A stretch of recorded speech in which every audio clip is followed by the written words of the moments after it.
Andrew Salciunas. This is Kincade Salciunas, 97.5 The Fanatic and 97.5thefanatic.com. The Phillies complete another sweep. For all you schedule losers out there that go, they didn't beat anybody yet. They just took care of business in 3 games against a first-place baseball team. Now they fly out to London, and we got to wait 2 days, damn it.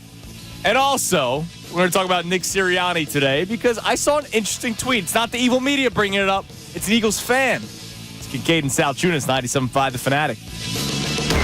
This is Kincade Salciunas.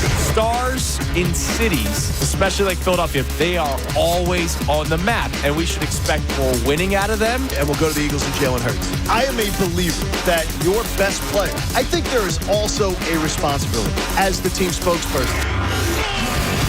Kincade Salciunas. John Kincade, Andrew Salciunas. 97.5 The Fanatic and 97.5thefanatic.com. Oh, we have lights. Good Thursday morning, Philadelphia. I'm Andrew Salciunas alongside my man John Kincade, who doesn't like working in the dark, apparently. Good morning, Johnny. I used to work with people who did. I do not. Yeah, I like it bright. Light. Yeah, I like it bright. Keeps me up. I just want to make sure I wasn't having a stroke or something. No, it was darker in here. We got our fancy screens behind us now for our YouTube audience. Our new graphic boards. Yeah, so it's we're starting to look like a radio station here. It's amazing. It's coming together nicely. All right, so interesting day today because one topic will be filled with contention. I can already see that happening, but we'll get to that in a second. But first, I do not want to bury the lead, and that lead is your fightin' Phils who sweep the Milwaukee Brewers yesterday.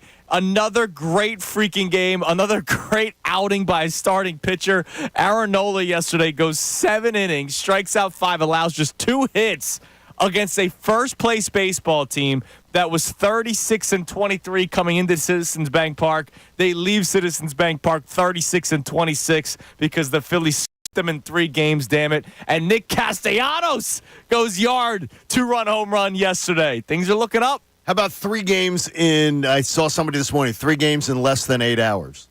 That's amazing. I mean, they were efficient. Yeah, they were. They were beautiful. And by the way, Connor, because I bring it up when it's not good, Alec Boehm, the defense this series was it was great. No, spectacular. Yeah.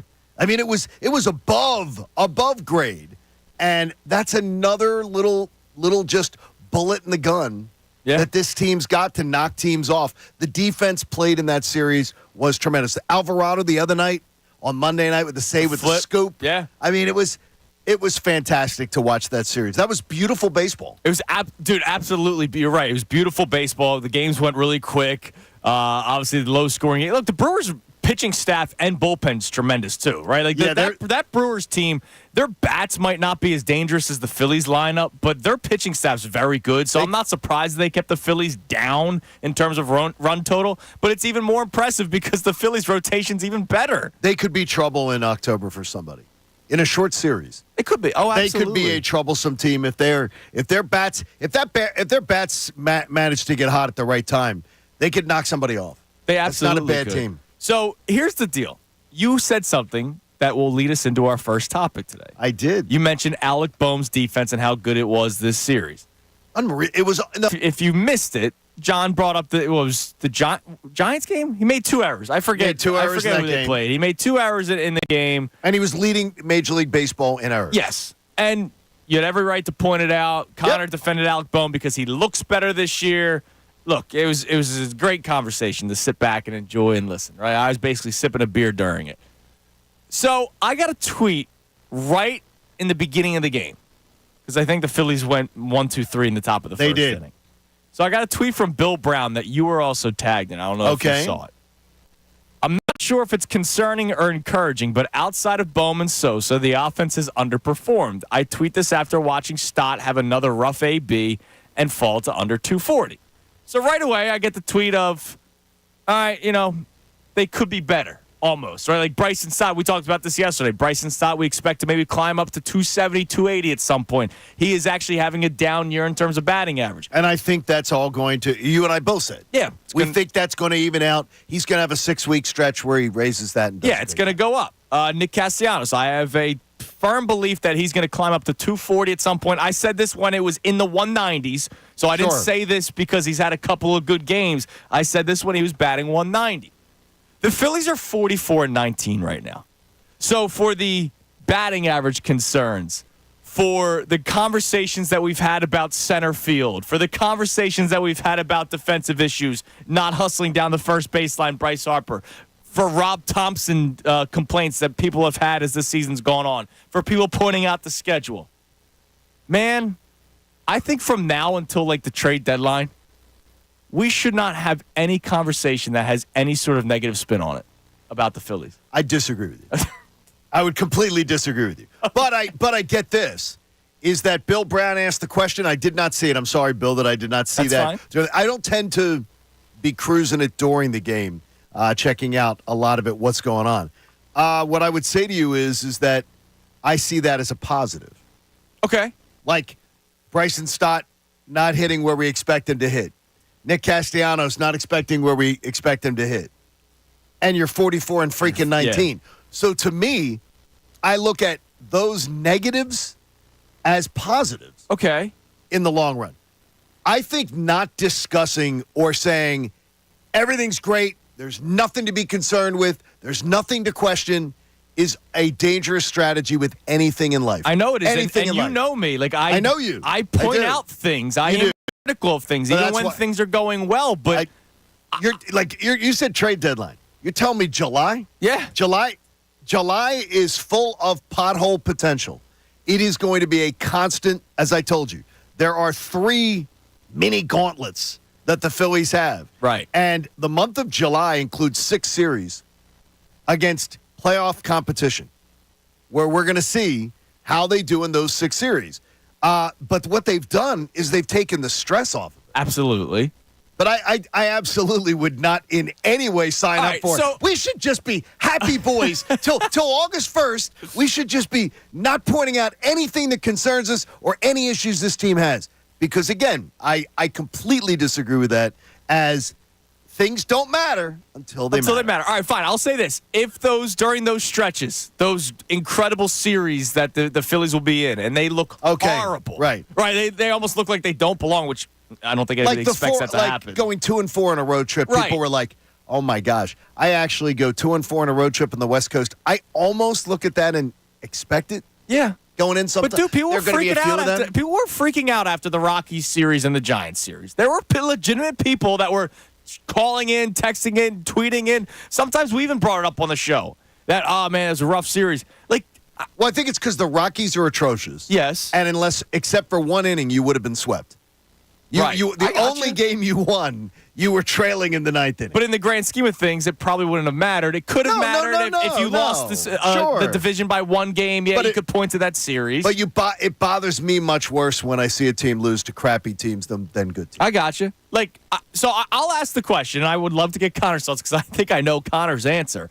But 610-632-0975. Until something actually seems to be legitimately wrong. I get it. I complain about base running issues sometimes too, right? Yes. But until I start seeing them lose games because of it, because right now they're barely losing games, they're 44-19, I almost wonder if we should just keep our mouths shut. Like when I see a tweet about low batting averages, I go, yeah, statistically you are correct, but the biggest statistic is 44-19 to me. I think instead you engage and you have the discussion of exactly what you just said. Okay. You give the counterpoint to that and you say, okay, I get you. But the Phillies' inability to play small ball, they do not have, they're not very good at it. Okay. Has cost them the last 2 Octobers. And in July and August, people will tell you, it doesn't matter. Look at the record. It doesn't matter. John, but it matters when it matters. They haven't been reliant on the long ball this year either. But they haven't been. But when you get to the playoffs, it's a crucible of you're playing great opponents every night. Right. Great pitching staffs, great thing. And the inability to do things does come back to haunt you. So I think there's things that you need to say, okay, that can be better. That's got to get better. Can we do something to improve? Well, and that's why I said trade deadline, 2 weeks up. I actually wrote down the sheet 2 weeks before the trade deadline. Because that's when I'm going to start talking about, all right, make the trade for this player. Could you get this, right? Because I do think you can make an improvement at center field. But here's the thing. I don't want to talk about improving at center field on June 6th right now when they're 44-19. Well, I'd agree with you there as far as I don't want to talk trade deadline on June 6th. Right. Like that's just like we agree on that completely. But I absolutely believe there are places that this team could be upgraded. I'm sure there are. And I see it. I hear people talk about bullpen arms. And honestly, I've never seen a better bullpen. I mean, it's true. Dude, I've never seen in my Phillies. Have you seen a better rotation? No. But I wonder if part of the reason that I'm so feeling good about the bullpen is because of the rotation. And sort of like when you say a pass rush really helps the secondary, vis-a-vis a secondary can really help a pass rush. Right. This Phillies rotation is stupid good. Good. It's so amazing, and I think that is also helping their bullpen to be better. I want to Phillies tailgate on Twitter for posting the screenshot. Your top 6 National League ERA guys of starting pitching.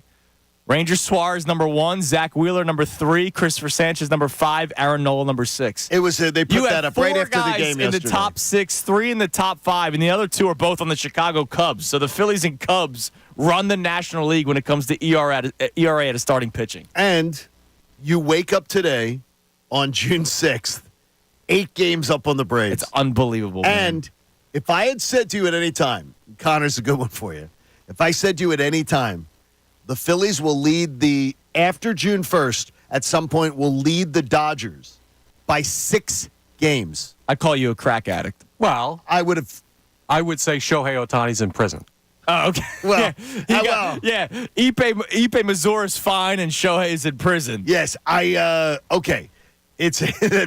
They're not playing to their potential. The Braves aren't playing. The Braves have been 38-25. I can't say not playing to their potential. No, they're not. 38-25 is a good record. It's the not a bad Phillies are record. just 44-19. They are. But the Dodgers record's very good. The Phillies record is historic. Do you know the Dodgers over/under number I think was 104? Okay, or 103, and they'll still come close to it. They probably will. They'll come close to it. It's just but Phillies they're not playing to that pace at all. They're not pitching to that pace either. I got you, but there's only one other team playing at the same pace of the Phillies. It's the Yankees. And by the way, grab your tickets now for late July. That 3-game series. That series is going to be crazy. Three-game series is going to be freaking wild. It closes out July. I think that closes out the trade deadline, too. Okay. Yankees-Phillies. That's going to be amazing. All right, so before we get to our Eagles topic, we'd love to hear from you, 610-632-0975. Have they almost reached the status of you shouldn't even point out negatives? Connor? Welcome to the side you should have been on for about a month. Like, I've been here since early May. I know you have been. It's just, what have they struggled with at any point this year that's actually a major issue with the team? Like, I'll be honest, I'm going to credit Bill Brown for that tweet yesterday, because when I saw that tweet, respectfully, I rolled my eyes. Because I'm like, yeah, I get you, but, like, they're 44-19. And that's a first-inning tweet? Yeah, like that's what I'm saying. Like that's a bit much. I think it's one of the reasons why I don't really do as much. I try to interact every day on social media. I don't tend to interact a lot, especially like if I'm knee deep in a game like that. Something will come up. Right. And there's this guy, Bobby Cash on Twitter, who I've been going back and forth with for years about the Phillies, and he's a Phillies fan. His Twitter profile pictures the old maroon Phillies P. Oh, okay, right? Good. Stop. The Brewers aren't even that good of a baseball team. Come on. And it's like, come on. Give the Phillies some love, damn it. Do you know where their offense is right now, the Brewers? They're a top 5 scoring offense in baseball. They are. And that pitching staff, as Andrew pointed out, is really, really good. That bullpen can mix and match pretty well. And then Bobby Cash says, how good could the Brewers offense be? See what the Phillies pitching did. Well, that's because the Phillies pitching has been also pitching at a historic clip. Like, this team has been so dominant that I don't even want to question things anymore until it gets to the point where you should. Well, the thing is, as far as there are things you can question. Individual performances can absolutely be questioned. Okay. Absolutely, as far as like individual skill sets on things and everything. And again, I'll say to you, you can choose to think that, like, base running doesn't matter. 44-19, it does matter. I think that brain dead on the bases is a stupid way to live your life. And this team needs to still be better at doing that. Because at some point it haunts you. At some point you lose a game. because of it. But overall, you're 44-19. I'm not going to worry about Bryson Stott's batting average. I have great faith. I'm not going to worry about Nick Castellanos because I don't expect a ton out of Nick Castellanos. I know he's going to have a 5-week stretch where we go, yeah, oh my God. There he is. And we could be in it right now for all we know. It could be. And I'm sure Kyle Schwarber at some point is going to wake up. That he's on a bad stretch right. He's a bad homestand. And you know what? It didn't matter. It didn't matter. They still swept a first-place baseball team. So amazing. We'd love to hear from you. 610-632-0975. You can text in or call in. Have the Phillies almost reached a point where we shouldn't even question anything when it comes to them? And I said until 2 weeks before the trade deadline. So that would bring us to mid-July. So the Phillies... Can you go, John Kincade, a month and a week? Basically a month and a week. No, because that would be stupid. Why?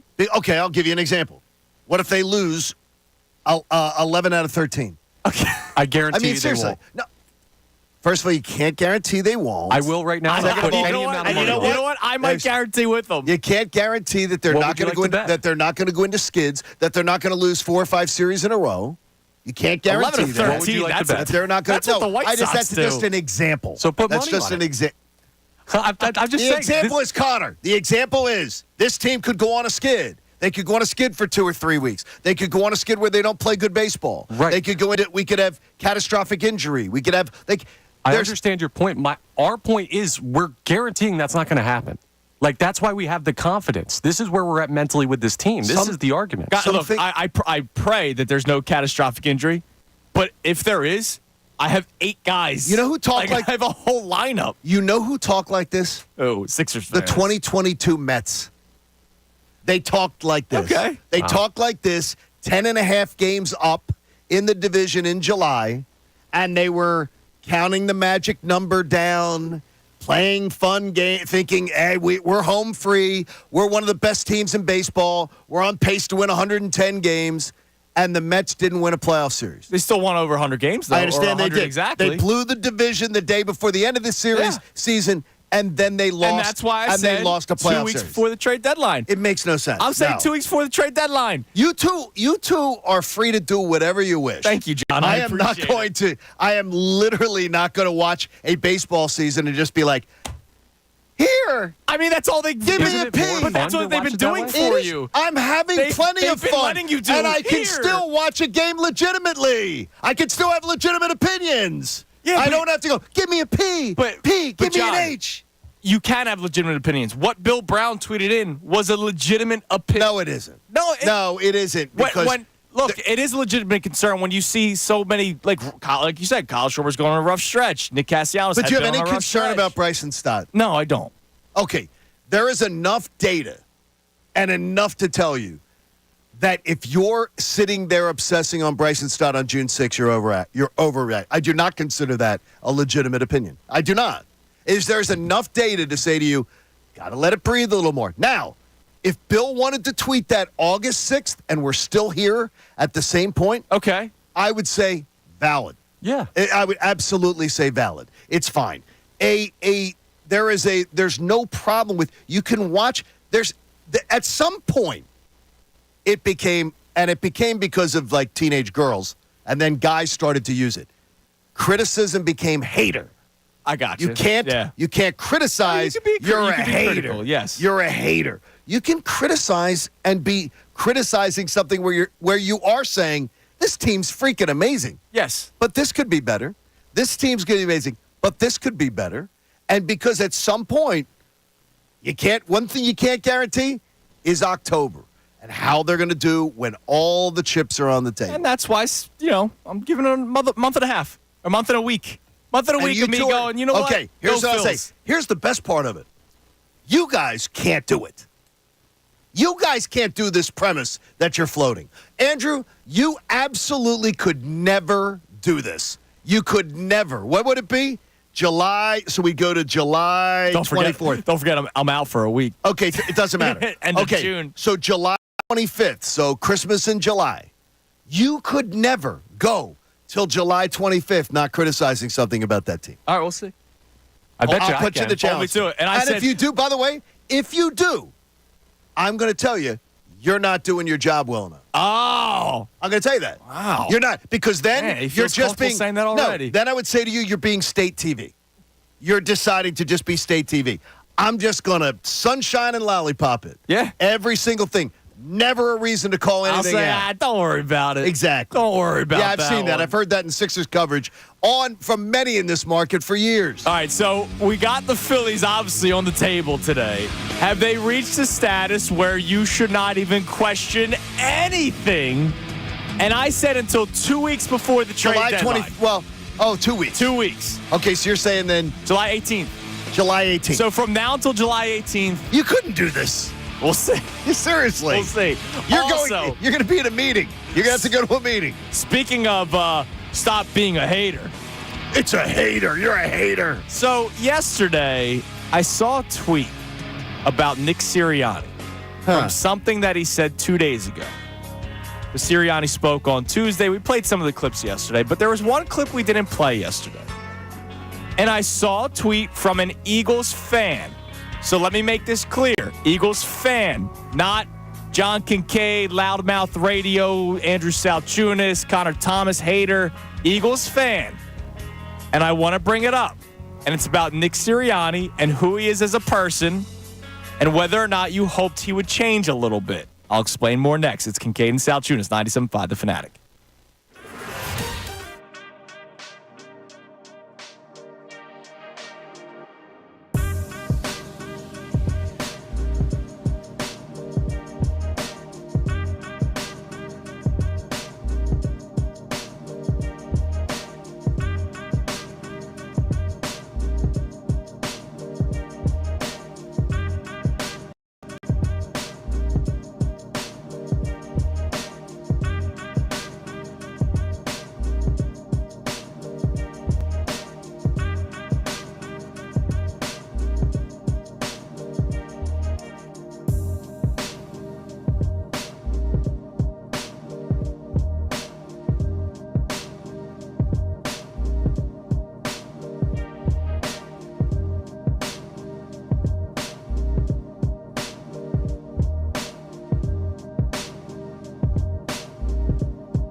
Wendy's Thursday morning. Oh, I forgot about that. How could you? It's a Wendy's Thursday. I went to bed dreaming of burritos, man. Connor hit Wendy's up last night. Absolutely. I did. I got some dinner. Yes, it was great. Connor and got free fries. So you wouldn't even need the $50 Wendy's gift card because you're Mr. Free apparently over I'll take one if we're not giving them out to people. Well, we are giving away $50 Wendy's gift cards. We have 4 today to give away, as we do every single Thursday. Once an hour, we will give away a $50 Wendy's gift card. So I'll let you know when you couldn't call our contest line. But a Wendy's Thursday. Always a great Always day. a good thing, yes. I told you about my summer timeline, man. Wednesday, Thursday, Fridays are beautiful things. So I'm in a good place right now. Maybe that's why I think I'm so giddy this morning because of just life and then the Phillies also being 44-19 help. And that's why I have the take that I have today. I can't 44-19, I said it like 3 times last night. I can't believe the Phillies are 44-19.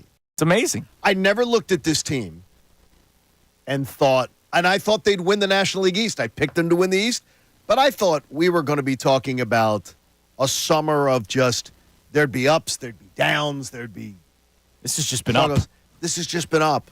The whole time. This is truly incredible. And by the way, the Mets have gotten hot right before flying to London.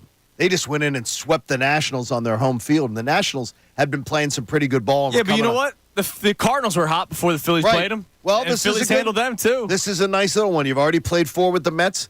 You take 2 more off the Mets docket this weekend. They have a 16.5 game lead over the Mets.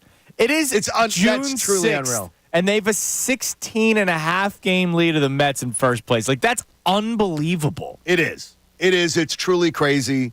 The Braves put one of their prospects on the mound yesterday for his second career start. He got smoked by the Red Sox.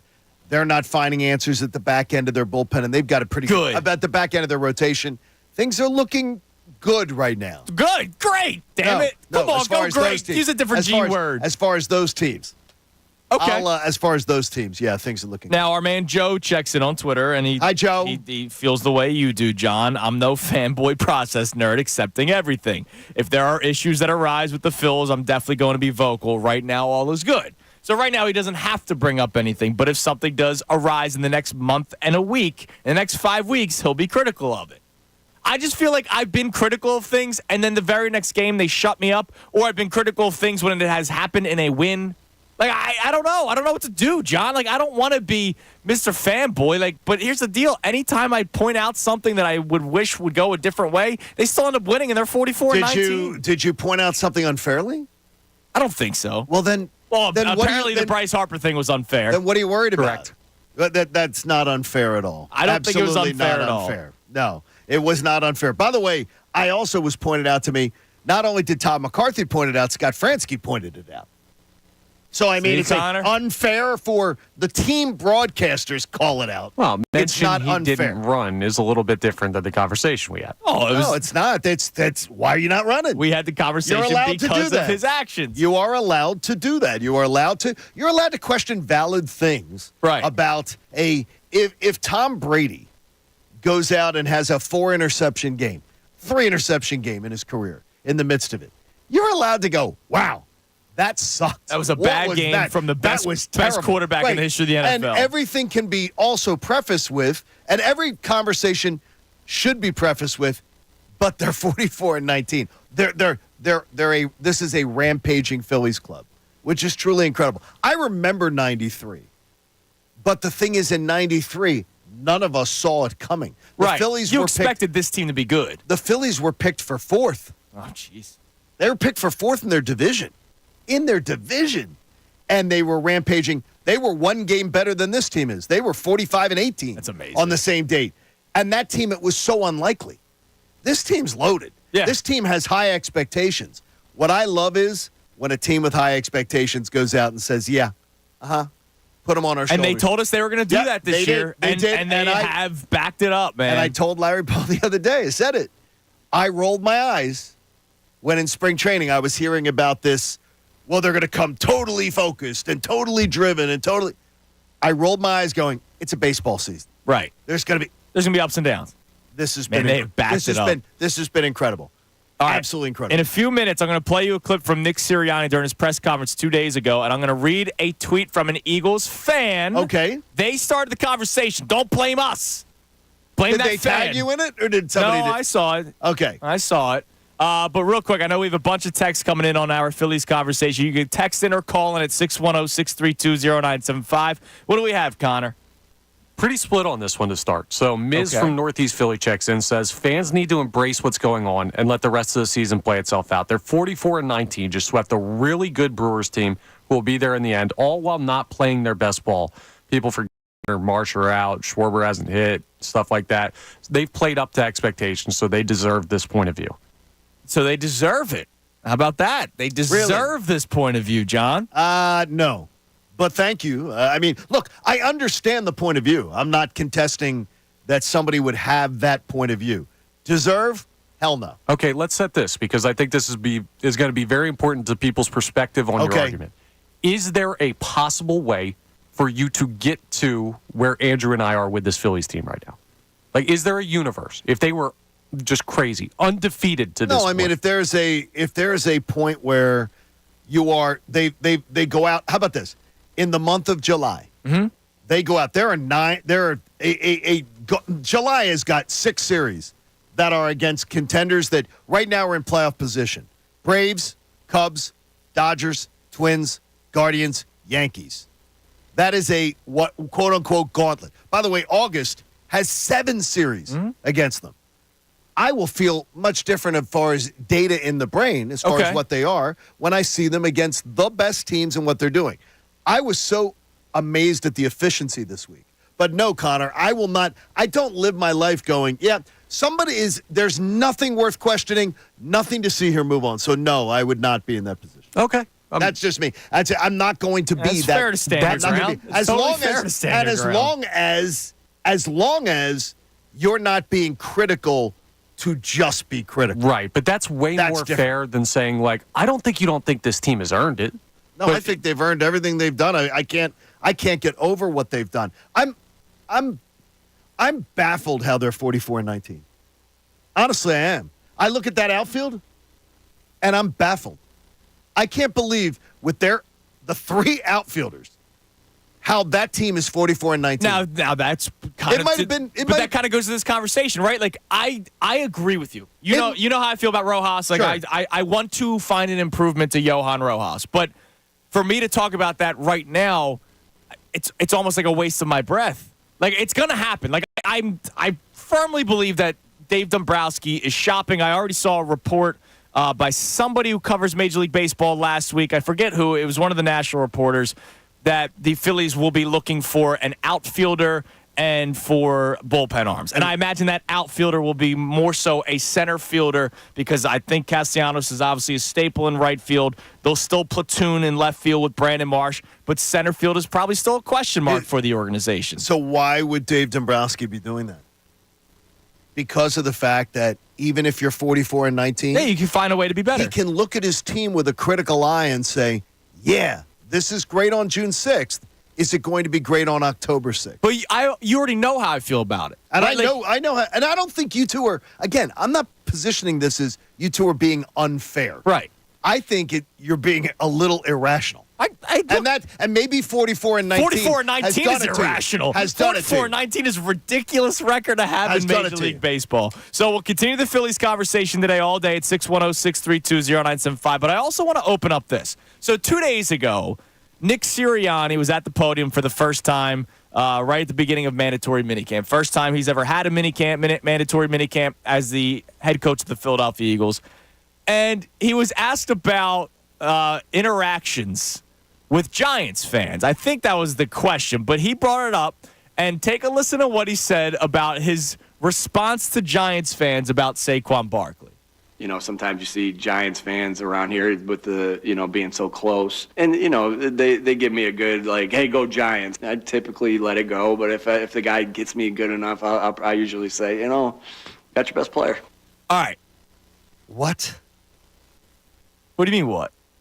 I hear what he's saying. They didn't get their best player, but that's fine.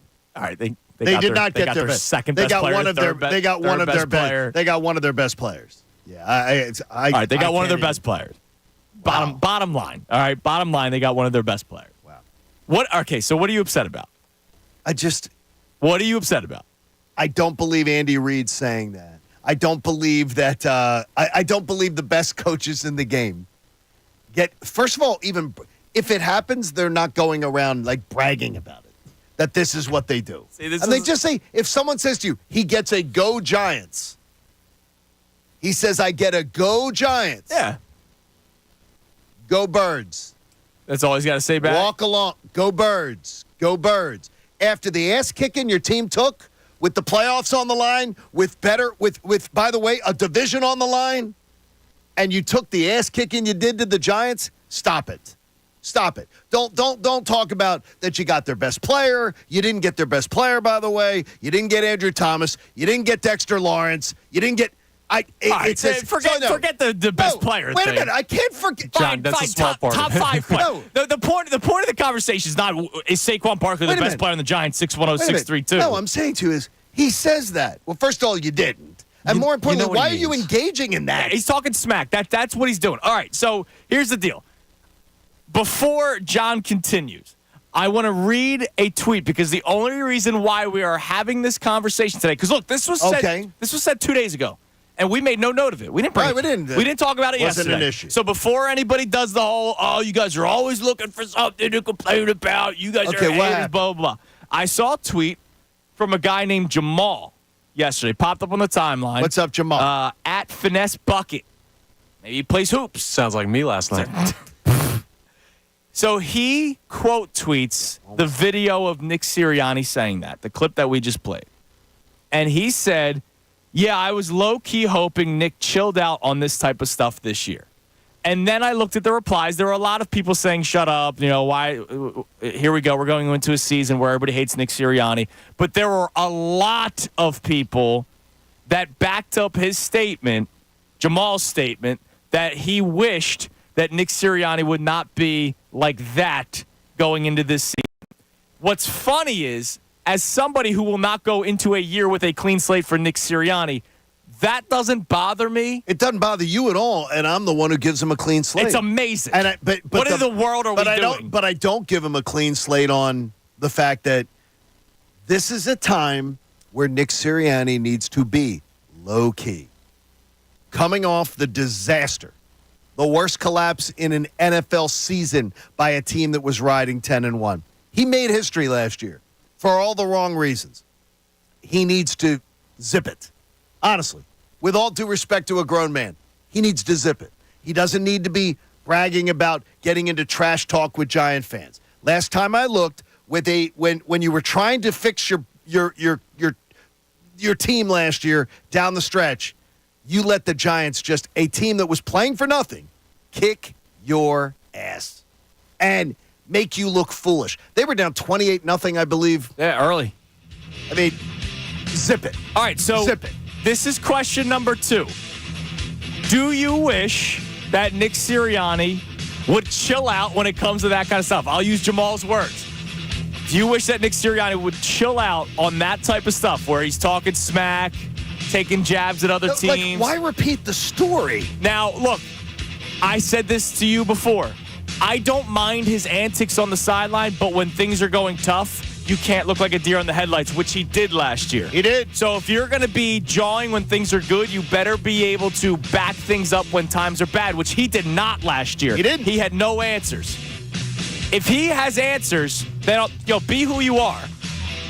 But it's funny, you and I are different on this.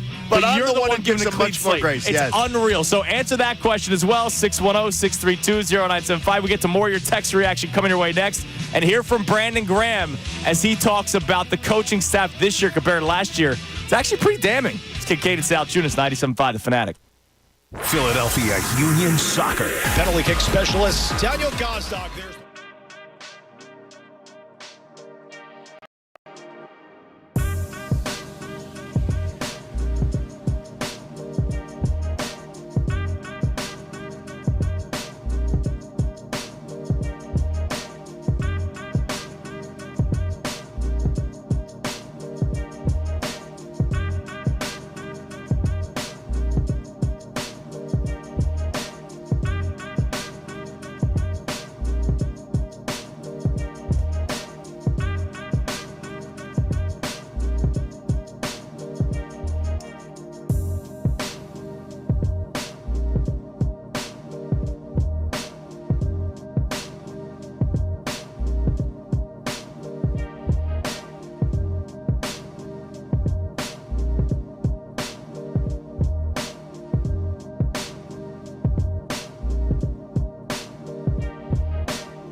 Coming up, going to play you some audio from Brandon Graham. We've heard a lot of love about the coaching staff, and every once in a while it seems like there's a little bit of either a jab or a critical response to the coaching staff last year. Like Devontae Smith talking about, we played the clip yesterday, Devontae Smith talking about how motion and putting receivers in space and getting them open is cool.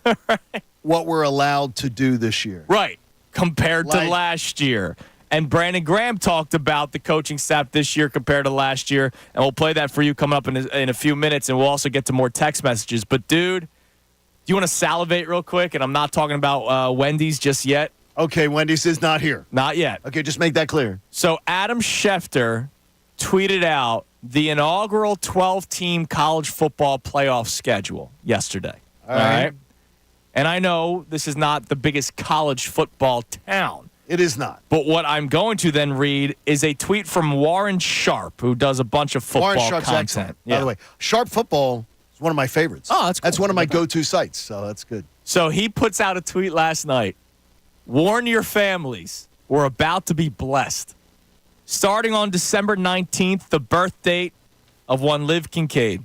No, Andrew Salciunas, too. Mine doesn't matter. You and my spot. Thursday night football, Browns-Bengals. All right, that's the start of this stretch. And that could be a great game. Could be a great game. Thursday night, Browns-Bengals. Friday night, first round game of the college football playoff. Saturday noon, game 2 of the first round of the college football playoff. Then 1 o'clock, Texans-Chiefs. And this is the holidays. 4 o'clock, another first-round college football playoff matchup. 4:30, Steelers-Ravens.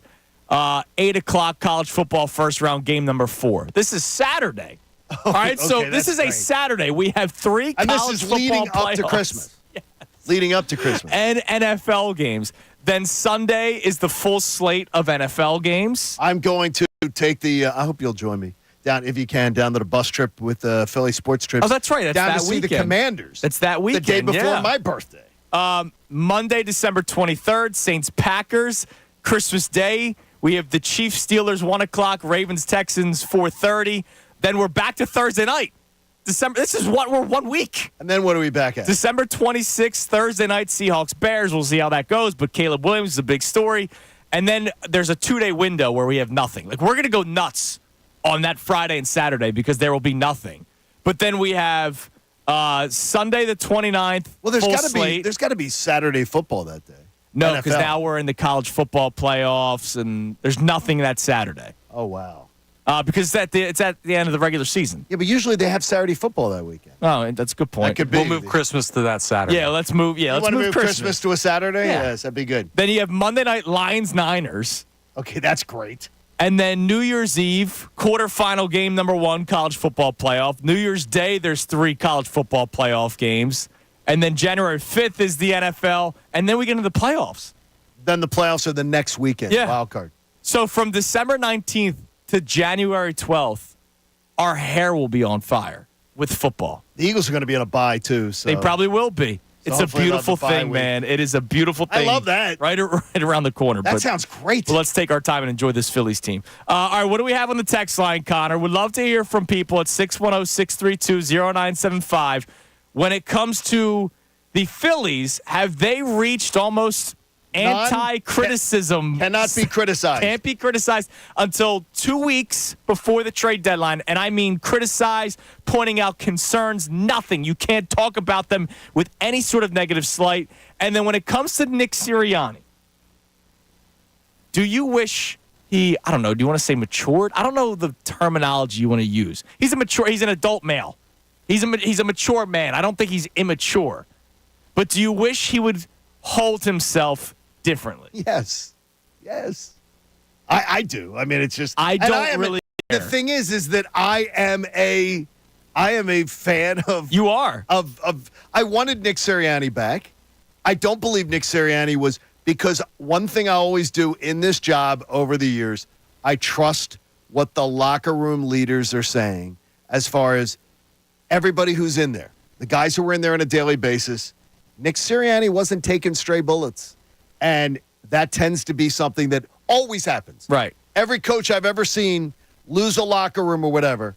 He didn't lose that locker room at all. So to me, that tells me the problems were elsewhere. All right, what do we have on the text line about these topics today, Connor? All right, so a lot of Philly stuff still. And we have no name on this one, but they check in. They say, I agree with John. It has to be the same as it was when the Eagles were winning the way they were. Yes, it matters. But here's the difference.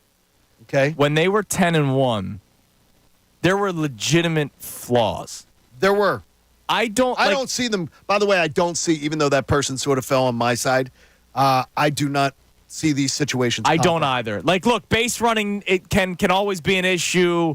Adding arms to the bullpen, the batting averages, all that stuff is true. But has anything been shown by the Phillies from their 44-19 start where you go, that is the reason why they're not going to win? Because you could have done that with the Eagles through 11 weeks. Like, you could have said the secondary's going to kill them. The linebackers are going to kill them. Eventually, Jalen Hurts is not uplifting his game. That might eventually kill them. Eventually, somebody is going to exploit them because of this. I haven't seen anything with the Phillies. Yeah, base running's base running, but they're not getting exploited for it. Well, they just make a mistake here and there. They make the same mistakes over and over again. Yeah, but what they do is I will continue to say is that there are so many things that Rob Thompson does well as a manager. So many things. One thing he has not done well in his tenure, things that are broken, he rarely fixes. But is it really broken? Well, they're 44-19. I'm just going to tell you is that the last 2 years, when I've seen them with everything on the line, everything under their control, a 2-1 lead in the World Series. Yeah, but next two games. What base running mistake what I'm saying is, no, it's not necessarily just a base running mistake. It's lackadaisical play. It's guys getting. I think they believe. I saw the other night they're one of the big teams getting picked off. Okay, like that, like stuff like that. That cost you in a big playoff game. That ends up costing you, and you go. All right, we'll get more reaction to our topics coming up next. Longer segment, so fire in those texts, 610-632-0975. I want to play this Brandon Graham clip for you. BG talking about the coaching staff this year compared to last year, and he already has an idea of it this early on in the offseason. And we have major breaking news in the NBA that we will tell you next. It's Kincade and Salciunas, 97.5 The Fanatic.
want to apologize. I forgot to do it in the first hour. It's a Wendy's Thursday. So let's start the 7 o'clock hour off right. Caller number, give me a number, John. 7. It's always 7. Caller number 7 to the contest line, 215-263-0975. We'll win our first of 4 $50 Wendy's gift cards for today. Whatever you're up for, Wendy's is down. Stay up and stay fueled because Wendy's delivers late. Choose wisely. Choose Wendy's delivery late night. Delivery hours may vary. So call number 7 to the contest line, 215-263-0975. We'll win our first of 4 $50 Wendy's gift cards. Major news in the NBA, the Los Angeles Lakers are targeting, and it looks like finalizing, a contract for their new head coach, and it is not J.J. Redick. Who's it going to be? Dan Hurley, who has won back-to-back national championships with UConn. So this guy, his career, I mean, he's been a very successful coach in college. Goes to UConn, just wins back-to-back titles like it was nothing. And now all of a sudden is turning his attention to the NBA. There's been a lot of college coaches that never wanted to do that. Jay Wright, a prime example of that. And Jay had numerous opportunities.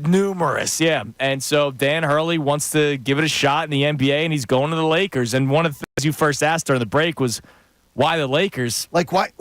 I don't know. You've won back-to-back national titles. I get it. But you pick the Lakers as where you want to? If you can be the coach that brings the Lakers back to relevancy, and not just relevant because they have LeBron James, like relevancy in terms of winning, you are a superstar. No, I mean, it's a huge name. It's the biggest job in the NBA. It's the biggest job in the NBA. But the Lakers have gone through coaches like they're sipping Imodium. Yeah, no, you're right. I mean, it's not. So we'll see. Dan Hurley, now the new head coach of the Los Angeles Lakers. Wow. What does that mean for the LeBron James sweepstakes? We'll keep you posted on that. I'm sure at some point we'll hear from Brian Windhorst, who's going to say, yeah, LeBron James really likes him or doesn't like him or something like that. So the reason why we want to bring it up in the first place is because we still have eyes on LeBron James. You do. I do. I don't think it's going to happen, but of course I have eyes on him. No, you're dreaming. Just because I don't think it's going to happen doesn't mean I still want him. You're allowed to dream. So that's why I even figured it'd be great to bring up Dan Hurley getting the job with the Lakers. We'll see what that could mean for the future of LeBron James in Los Angeles and where his career might go after this. I worry about you. Why? If LeBron came to town, you think the Phillies can't be questioned? Oh, my gosh. Oh, dude. I mean, seriously. I would be... I might tattoo LeBron. The 76ers might as well just put you on the PR staff. Yeah, probably they should. If they bring in LeBron. Because I'm telling you, though, again, as a selfish bastard, I absolutely would love it. Oh, yeah, I would just love it. The content would be absolutely ridiculous. Right. It's unbelievable. But it's not. I don't believe it's happening, but still, it's fun to dream until the dream is completely dead. Right? And until the dream's dead, I'm going to keep on dreaming, baby. Yep. All right, so what we've started off today talking about on the show, the Phillies sweep the Brewers yesterday. We're celebrating another victory. Unreal. 8 sweeps now, you said? 8 sweeps, which matches last year, I guess. One more than last year. Already. It's June 6th. It's June 6th. That sort of is one of those stupid stats that comes out of it. Right. That's incredible. When you're playing that well, you see such crazy stats. Well, because what do we always say is that there is a letdown in any kind of sport. There's a letdown that happens, and you win a series, you're up. Like a lot of times, getaway days are bad. The Rockies was a letdown series. It was totally. You should not have lost to the Colorado Rockies, but they did. And then what did they do? They come back. They lost to the Giants. They lost to the Giants. They take 2 or 3 against a hot Cardinals team. Right. They sweep a first place team in the Brewers. And now the thing that I'm most bummed out about is that I have to wait 2 days to watch the Phillies again because they're flying out to London. Now Scotty's saying, he goes, John, though I want to agree with you. He's like, they went and lost 2 series to the Giants and the Rockies on the road. And you say, I sort of expected it. Why would you expect that? When I see a 6-game West Coast trip, I sort of always go in saying, can you come home 3-3? Right. Can you come home 3-3? I'm not freaking out if it's 2. I'd be more pissed if it's 1-5, Absolutely. whatever. Or But I sort of go into a West Coast trip saying, oh, it's a 9-game West Coast swing. Can you come home 4-5, 5-4? Right. And you'd be happy with it. Because then you're just bleeding dates, honestly, at some point. And Bobby Cox used to talk about this a lot. If you get off to a great start, what you're doing is you're bleeding dates off the calendar. You're just bleeding the calendar. And you pick it up a week later and you go, the Phillies went on that 2-4 West Coast swing, Didn't lose up any ground in the division. No, and then the next week they go they go 5-1, and it bled more dates off the calendar, and that's what you want to be doing. So, have the Phillies reached a status where you should not question them or even address concerns? Like, again, I had the tweet from Bill Brown. The only reason why I have this topic today is because Bill Brown, at the very beginning of the Phillies game yesterday, tweets at me his concerns about the low batting averages, Bryson Stott still hitting below 240. And my initial reaction to seeing that tweet was, come on, man. Like, they're fine. Now I've interacted with Bill, one of our listeners, before. Bill, do you believe tends to? He obviously is somebody that I like interacting with, so it's obviously he's not one of those people just trying to stir up. And crap he's a positive. He even said, so he does tend to be positive. Said, I don't know if this is a good thing or a bad thing. Like, he still thought it would be a positive that the batting averages are so low, and yet the Phillies are still 44-19. Well, I think there's his answer. He answered his own question.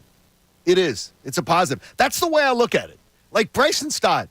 I got another person give me hell here about Bryson Stott. How can you just say Bryson Stott's been in the major leagues just a couple of years? I think I know enough of Bryson Stott from what my own eyeballs have shown, and more importantly about what I constantly hear from the people who cover the game, the ex-athletes, and what they talk about. And Bryson Stott. not just like guys like Larry Boa who still work with the teams. No, it's guys on the MLB Network that think Bryson Stott will be a batting champion one day. That he could be a batting champion. Like, it's amazing. I'm not going to worry. Now, again, if it's August 6th and we're sitting here with Bryson Stott where he's at, I will absolutely be glad to question. But it's only June 6th. Nope. And that's why I ask, from now until 2 weeks of the trade deadline, so you told me July 18th. July 18th is the date. They deserve to get zero criticism. From you say this, questioning. I do not. And I'm asking the question: should they get zero questions, concerns thrown their way? Would love to hear from you. 610-632-0975. I'm actually hoping on this take. I'm actually hoping that we get the call from Scott from the end of the show, and he asks that you report to HR and both pee in a cup. Oh, wow. Because I can't. Because I honestly can't. I'd be long gone. Dude, I would be. Yeah, you'd be doing a solo show. I would be long gone. I just say I'm a little baffled by this opinion, but it's a fun thing to kick around. I'll be honest, man. If Scott said, hey, I need you to go down and pee in a cup, I'd just say, fire me now. Connor, what do we have on the text line about the Phillies? And then we'll bring up this Eagles topic that we have as well. So we have a check-in on John's point about the Mets and how they sounded like this in 22. And they did. And Jay from Westchester checks in and says, John, stop. The Mets and their fan base talk like that. The difference here is that we're the ones talking like this. The Phillies team just believes it and shows it. It's a great point. They're not being arrogant about this team or their start or their recent success. It goes back to what I saw in spring training. We're not talking about what the team's talking about. I'm talking about we're media. We're media. Right. We're just like the Mets had media. Yeah, but they're Met fans and the Mets media. The Mets practiced the damn No. That wasn't that year. Series That wasn't that celebration. year. Yes, it was. Yes, it was. It wasn't 22. I didn't. Yeah, it was was leading up to the 100%. 2022 season. They practiced I thought it was 20. celebrating winning the World Series. Okay, they acted, the media. I'm not talking about the Mets players. Okay. Like it was over. Like it was done. Like they'd already won. Like there was no reason to question them. Like they couldn't be. This is just we're the best team of all. That's fandom, all I'm baby. saying, that's fine. But there's a difference between fandom and what I expect of media coverage. I think media is supposed to be, by nature, slightly more objective. Well, and I am. But right now, I think it's almost a waste of my time if I bring up a base running mistake in a game that they win. Okay. Like, I honestly, Whit Merrifield, what was it, 2 weeks ago, got picked off or Whit whatever? Merrifield, by the way, how's Whit Merrifield doing? He's not playing well. Okay. Is there concern? Not really. Really? No. So why would I care about Whit Merrifield? Because you know why? Because Dave Dombrowski, one of the reasons that he's shopping is because of what he thought he had in Whit Merrifield and what he's gotten from And Whit that's Merrifield. why I said 2 weeks leading up to the trade deadline. No, but I mean, but I don't think a discussion of Whit Merrifield should be off the table right now. What the hell's Whit Merrifield ever done that he would deserve a free pass? He's been, capital T, terrible. He has been. Terrible. And the team is 44-19. Get it. Whit Merrifield has been atrocious. Yeah. It's been a terrible signing, and I think I know, we're enough into the season, I think I'm starting to see why he was sitting at home and nobody was calling. But you're not making a trade now. So when we hit the 2 weeks ahead of the trade deadline, then we'll discuss. Whit Merrifield still stinks. Oh, no, I don't want to talk trade deadline, but what I'm saying to you is it's why this team, why the president, right, knows that he has to upgrade. Yeah. But it's because of a Whit Merrifield signing that has been atrocious. But it hasn't had effect on whether they win or lose. And that's all we care about right now, is if they're winning or losing baseball games, and Whit Merrifield is not going to stop them. The only guy that I really, really still want to complain about is Taijuan Walker, and yet, they still find ways to win the games that he starts in, except for his last two. And Taijuan Walker and the decision made that you decided that with enough of Taijuan Walker, because of his contract, you're going to let a better starting pitcher languish in a bullpen. And look, I agree with you. I hated that, but that was also a month ago, and they haven't missed a beat. I mean, I feel like there's been so many things that I can point to that I would complain about, or there might still look, John, there's probably going to be something in London where there's going to be a play in the field where I'm going to roll my eyes at. But I almost wonder, should I even bring it up on the air the next day? I think you should. Why would you? Because they keep winning. They're going to win anyway. Until it really does something, that stretch that you talk about. What if they go 11 2-11? Then July and August are brutal. All right, well, let's get to those games first. Well, I get you. But that doesn't mean you just get that. Nobody gets a free pass. This is where people would roll their eyes and go, this is the difference. This is the difference between Philly today and Philly 20 years ago. Did 93 get a free pass? No, they did not. In fact, they did not, because I'm telling you, Connor, people were they loved that team because it was so sort of freaking weird. But there were many people all year long that were, the bottom's going to fall out. Right. That was not a team. They did not get a free ride. It was Pete Incaviglia and Jim Eisenreich. Right. And people were like, this team can't keep doing this. This team is going to fall apart. By the way, as I pointed out yesterday, the last 100 games, they played 48 and 52. But I don't think this Phillies team will play to that clip. I think this team will be better. I don't think it's going to be. I don't think it's even going to be close. I mean, this team might actually beat the all-time record for a Phillies team in the regular season. What was 102? 2011. They're absolutely going to beat that. Right now, if they don't get to 100, then they went. If they don't set if they don't get to 103, they slow down. They slow down. Right, it's amazing. Yeah. So I'd love to hear from you. 610-632-0975. The other topic, and again, I want to make this clear: we're not bringing this up to just drum some stuff up. I saw a tweet from a guy named Jamal at Finesse Bucket. So I'm going to tell you right now, he has 1,700 followers. He had 1,200 likes on the tweet. Right, so I don't know what that percentage is, but that's pretty high percentage of his overall followers. The amount of people that liked his tweet in agreement. Nick Sirianni 2 days ago. 1,200 likes, that's a lot. Yes. Play the clip one more time, Connor. This was Nick Sirianni 2 days ago, his first press conference during mandatory minicamp, talking about some jawing back and forth with Giants fans. Sometimes you see Giants fans around here with the, being so close. And, they give me a good, hey, go Giants. I typically let it go, but if the guy gets me good enough, I usually say, got your best player. So Jamal puts out the tweet saying, low-key, I was kind of hoping that he would move on from this kind of stuff going into this season. And clearly he's not. But a lot of people agree with Jamal, and I know you do, John. Yes, I completely do. And this is where it's weird Someone gave me they really got me good with the Go Giants. Go Giants? Are you serious? That's that triggers you? That sets you off? Or more importantly, competitive, man. Just go Birds. That's the response. I guarantee you. In fact, I would guarantee you, if you're talking about you're down the boardwalk. Yes. You're in Atlantic City. You're in the 30th Street Station. You're in Penn Station in New York. You got an Eagles fan and a Giants fan passing each other. And if a Giants fan says to an Eagles fan, go Giants, it's going to be go Birds. It's going to be 90% of the people, the response they would have first would be go Birds. Yeah, but 90% of those people don't coach the Eagles. I would also see a lot of people saying, thanks for Saquon. I could see a ton of people dropping a thanks for Saquon. Go Birds would be the number one response. It's always the number one response. Thanks for Saquon would then come up as you continue to walk away from each other. Getting into it by the way, thanks for Saquon. If he gets me really good, then I come back with. It bothers him. It's so funny because I am a supporter. You are. I'm the person. I wanted him fired. I feel like, honestly, at times I I think I'm his biggest supporter in this building. You might be.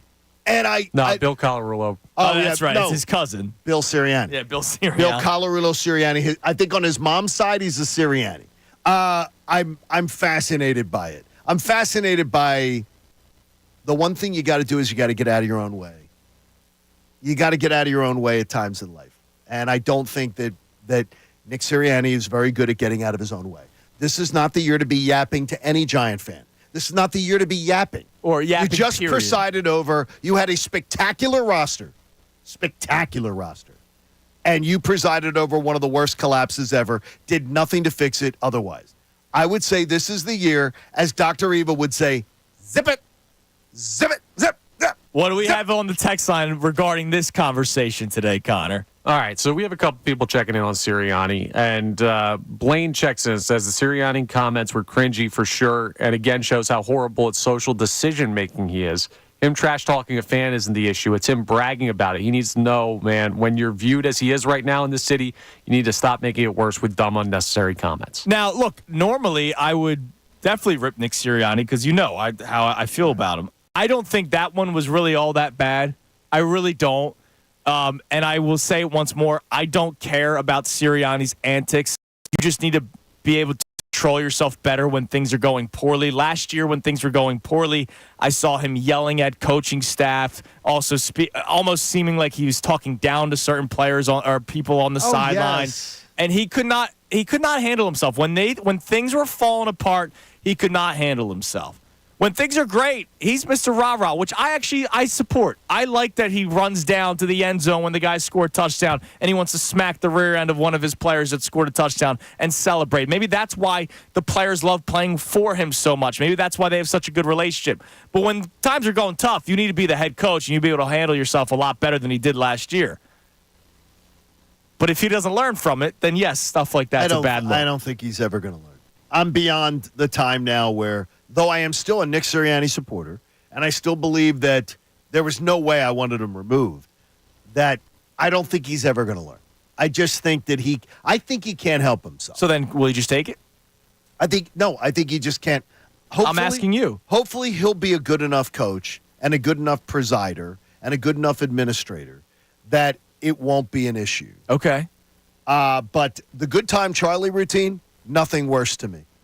Nothing worse to me in character of when things are going great, you're looking for the Fox cameras and you're mugging and you're doing all that. And when things are going crappy, deer in the headlights. That was my biggest beef. That's my biggest answer. beef. At that point, to me, that's where you learn. That's where you sit in the offseason and you go, okay, I handle that. Look, I can't be sitting there searching out the Fox cameras, and then when times are tough, I'm getting into fights with players on the sidelines. Right. I'm not able to answer people in press conferences. I have no answers. I can't take control of my offense. It would have been a good time to go, okay, let me get a little perspective And he here. himself did say during the exit interviews, like, I need to control myself better next year. Like, it's already we've seen he's embarrassing that Big Dom was that big of a deal for him last year. Like, that's kind of embarrassing, if I'm being honest with you. Andy Reid's not doing this, and that is something that Steven points out here. Andy Reid is not getting into it with opposing fans. He goes as he walks, whether he's walking to his car, whether he's walking on the beach, he'll smile, he'll laugh, he'll chuckle. He goes, I could see Andy giving that big walrus smirk. You mean Andy's not walking off the field going, I don't hear you now? He's not, you know who's not doing that? Any NFL coach is doing that. Well, not I bet you Mike McDaniel would say that. I bet you Mike McDaniel would do something like that. That is getting into it with opposing fans? For sure. Yes, absolutely. I don't believe he does. I think he very much gets in. You probably just don't hear about it. boys. He just brought it up himself, Sirianni did. No, I'm talking about it on the field. So let's talk about that. Do you wish Sirianni, I guess, used the word matured or changed, like his personality should change during the offseason? Do you wish he would have changed a little bit? I saw a tweet. This is the only reason why we're bringing it up. So it's not like we're being evil media people today. Just bring it up. An Eagles fan himself said that he wished Nick Sirianni would change. 610-632-0975. Coming up next, more love for the Phillies. Jason Stark was on with the best show ever yesterday. He gave historic numbers. He talked about Rob Thompson and how great he is. But he did also talk about Taijuan Walker. And we'll play all three of those for you next. It's Kincade and Salciunas, 97.5 The Fanatic.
Kincade Salciunas on this Wendy's Thursday morning.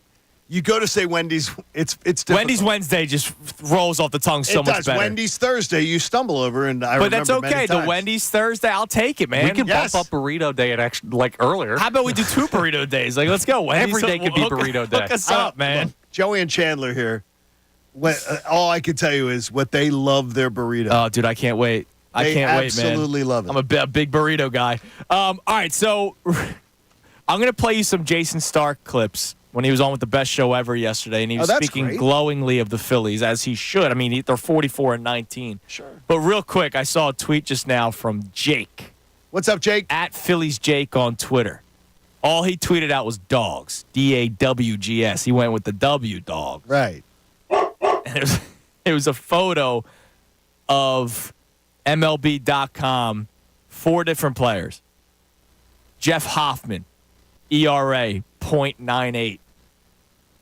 Matt Strahm, ERA, 0.72. Yeah, that's wild. Orion Kerkering, 1.27 with a whip of 0.89.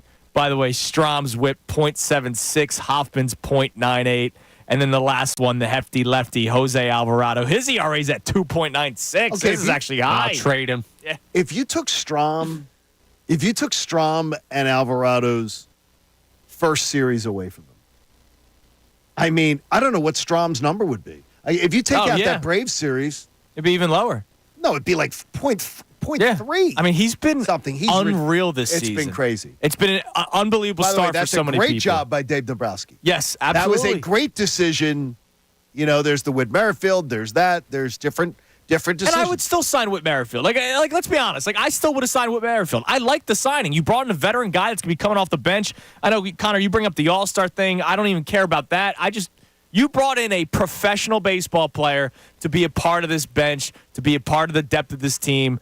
And look, it has not panned out so far. But has it necessarily mattered? It has not. We'll see. I thought it would be good when they signed him. I'm like, wow, that's not bad. Here's the test, right? Would you trade Whit Merrifield for Jake Cave straight up right now? No. I would keep Whit Merrifield.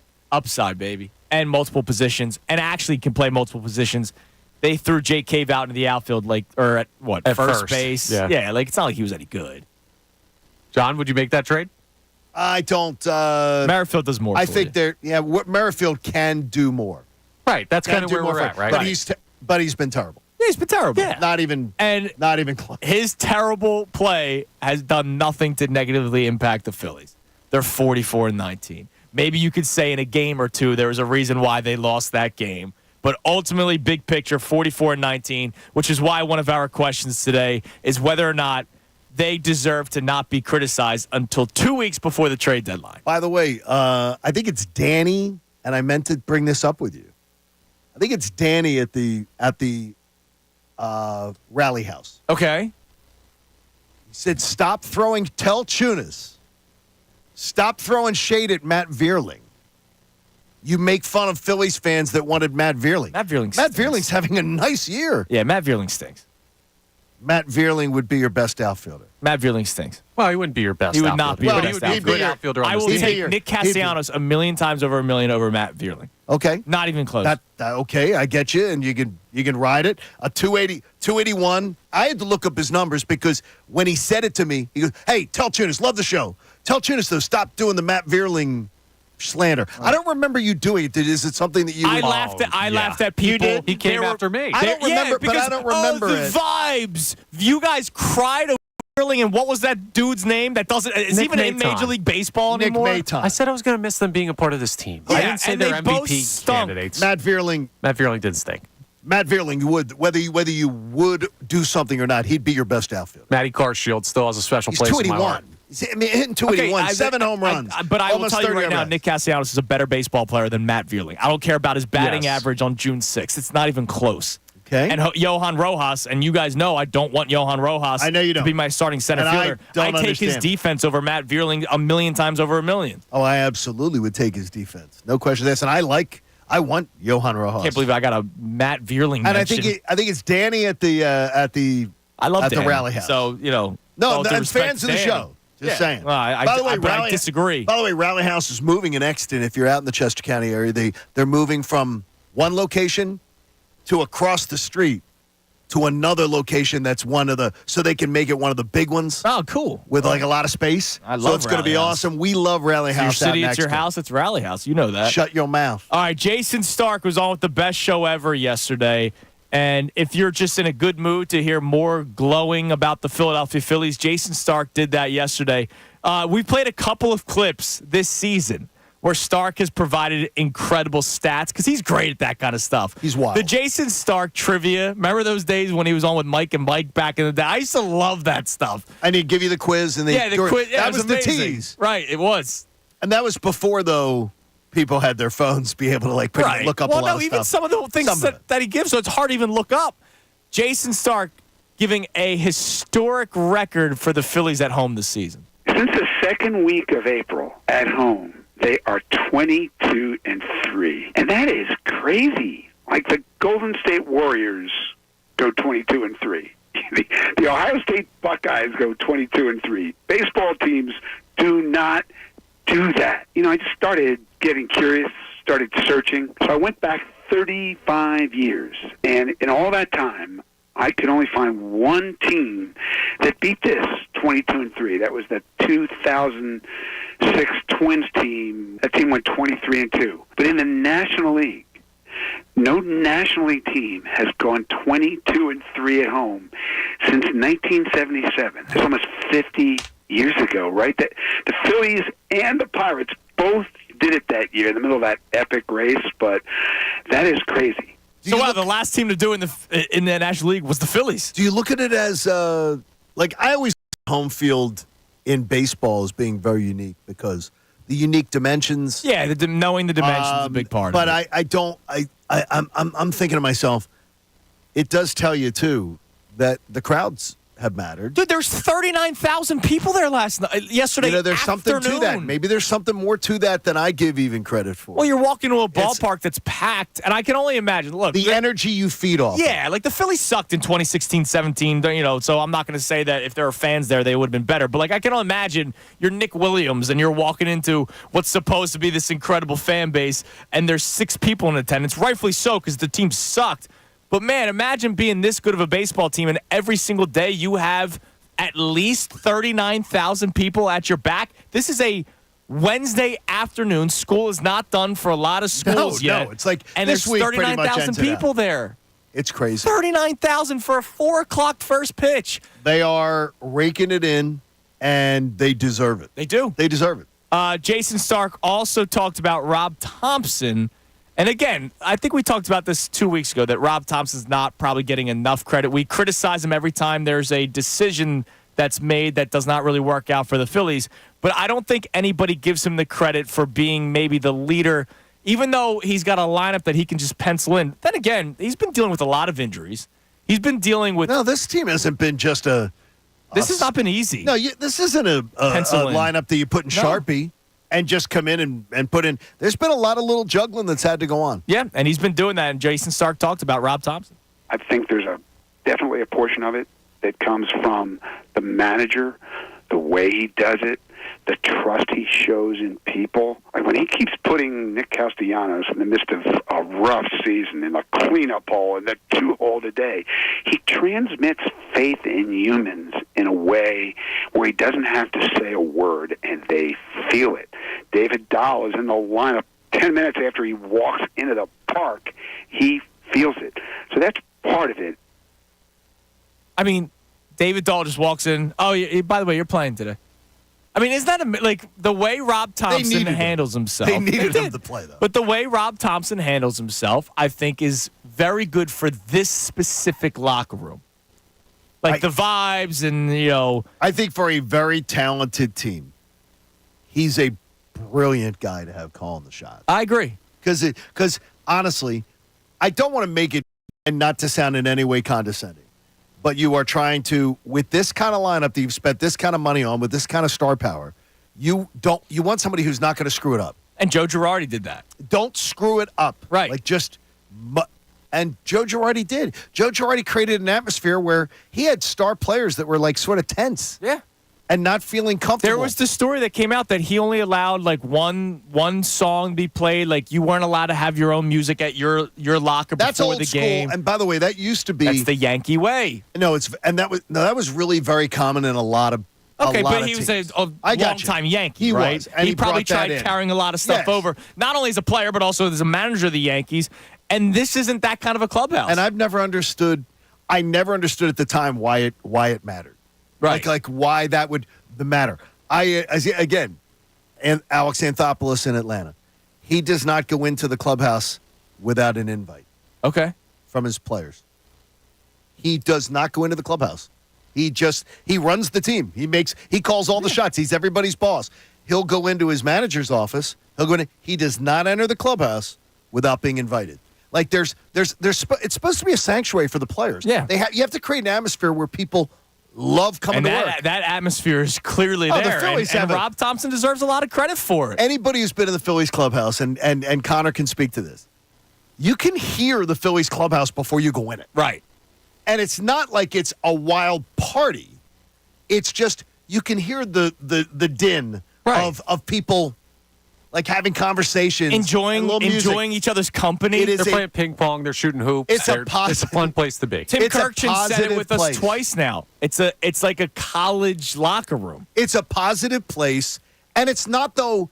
It's not like Connor. I'm trying to put it the best way. It's not like a clown show either. Like it's not a bunch of guys like clowning around, hitting each other with water balloons or anything. This is guys actually having fun though, and it's a very relaxed, comfortable place. Absolutely. It's a beautiful thing. Now, there's one thing that will make it hard for me to back up what I said at the beginning of the show of criticism free. Yeah, I have July 18th. I already have, by the way, I'm constantly taking notes. I know July 18th is already in there. There's going to be one thing. The over-under is 4.5 times that you'll criticize them. Okay. Between July 18th. There's one thing, and there's one specific player, and he's part of the rotation. It's great to talk glowingly about the. No, we can't though. We can't though. It's not keeping them from winning. I gave you the top 6 ERAs in Major League Baseball, or in the National League. Suarez is number 1, Wheeler 3, Sanchez 5, Nola 6. I can tell you right now, Taijuan Walker is nowhere close to being in the top 6. Jason Stark did talk about Walker. I will play that for you coming up next. And I did not like the answer that Jason Stark gave. You didn't like the answer? I didn't like it. He's a Hall of freaking Famer. I know. I didn't like the answer that Larry Boa gave either. That damn Larry Boa. So we'll play that for you coming up next. More of your text reaction because I know the text line's buzzing on our topics today. For the Phillies, have they reached a point where we shouldn't even question them until maybe 2 weeks until the trade deadline when you can improve your team? And do you wish that Nick Sirianni changed his attitude and his antics going into this season? He talked a little smack with Giants fans, and I saw an Eagles fan complain about it on social media, and a lot of people agree with that Eagles fan. So this is not evil media bringing it up. Would love to hear from you. 610-632-0975. It's Kincade Salciunas, 97.5 The Fanatic. Summer is approaching.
because I am a little bit more than halfway done my Wendy's breakfast burrito. This is the first time I didn't finish it during a break. This is devastating. Because now I'm staring at it. I have to do 8 minutes of radio before I can take another bite. I'm devastated. Oh, bless your heart. Honestly, the joy of Connor Thomas and Andrew Salciunas on Wendy's Day. And by the way, we're all appreciative. We love Wendy's. Absolutely. And thank you, Matt Cowper. Thank you. But the joy you guys have for the breakfast burrito is really it's like the best commercial Wendy's could ever had. Well, I want to bless you with the Wendy's breakfast burrito right now because we're going to give away our second $50 Wendy's gift card on the contest line. Connor, what number? The Phillies have gone, 22-3 in their last 25 home games? Yes. Let's go 3. All right, call number like 3 that. to the contest line, 215-263-0975. Call number 3 will win a $50 Wendy's gift card. Whatever you're up for, Wendy's is down. Stay up and stay fueled because Wendy's delivers late. Choose wisely. Choose Wendy's. Deliver late night. Delivery hours may vary. Not to Haley, who does such a fantastic job with our YouTube audience, was bringing up that there was a little side topic the other day with D. Lynam and Kevin Cooney. Okay. And I heard some of it. I think it was on the way to church. I may have heard some of it that about having a beer. Who would you want to who would you have a beer with in Philly sports or something like that? And Kevin Cooney, and Kevin, this is a violation, would not want to have a beer with Nick Sirianni. I'd love to have a beer. I would love to have a beer with Sirianni. No, I'll buy. The Eagles coach wants to have a beer with you? Yeah. Yes. Even if you disagree with the guy, even if you don't, you have the beer with the Eagles coach. I don't want to. I don't want to necessarily have the beer with the quarterback.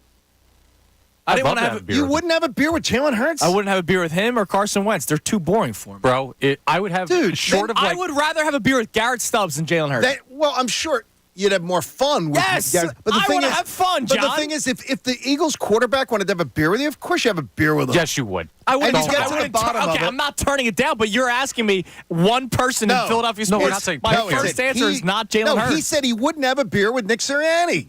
Yeah, that's a violation. ridiculous. I would have a beer with Nick Sirianni. I'd love to have a beer with Nick Sirianni. I'd love to get inside his head a little bit. You'd have to be a felon or a war criminal for me to not enjoy having a beer with you. You'd have to be literally a terrible person. But I could probably come up with 15 names before Jalen Hurts. Yeah, no, we're not saying that. We're saying choosing not to. Right, no, choosing not to is crazy. Come on. Choosing not to is crazy. It's a beer. All right, so we played a couple of Jason Stark clips for you last segment from The Best Show Ever yesterday. And again, one of our topics today is whether or not the Phillies should go criticism-free, worry-free until 2 weeks before the trade deadline. And the reason why I say 2 weeks before the trade deadline is because there might be players that you want to improve the roster different. with. Yeah, that's right? different. That's why I say 2 weeks before the trade deadline. Now, there is one thing that's going to be very hard for me to bite my tongue with, and that's Taijuan Walker, because he's been horrible, and I don't believe that he should continue to get opportunities when you have a better option, at least as of right now, with Spencer Turnbull in the bullpen. Here's Jason Stark yesterday with The Best Show Ever talking about how that's not probably going to happen. I just don't see it happening. I understand that Taijuan hasn't been good, but there's an aspect to this decision that nobody seems to talk about. It takes 1,400 innings, thereabouts, to get through the season. Over 4,000 outs. Somebody has to get those outs. Playing that long game is such a huge topic of conversation. Taijuan helps your team get those outs, and they need those outs. It's so easy to get spoiled here because this rotation has been amazing. 4 starters in the top 10 in the league in ERA, and Spencer Turnbull would be in there too if he had enough innings. But because of that, if there's a reason to believe this team could win the World Series, isn't that it? The formula here is to get to October with these starters and the best arms in this bullpen as healthy as possible. And that's where we go back to covering the 1,400 innings. Taijuan Walker helps them do that. He's not great, but does he give up 9 runs every start? He doesn't. He's basically a league average 5th starter, and guys like that are necessary to survive the marathon. Everything that he said is accurate. There's a big but coming. Spencer Turnbull is on this team.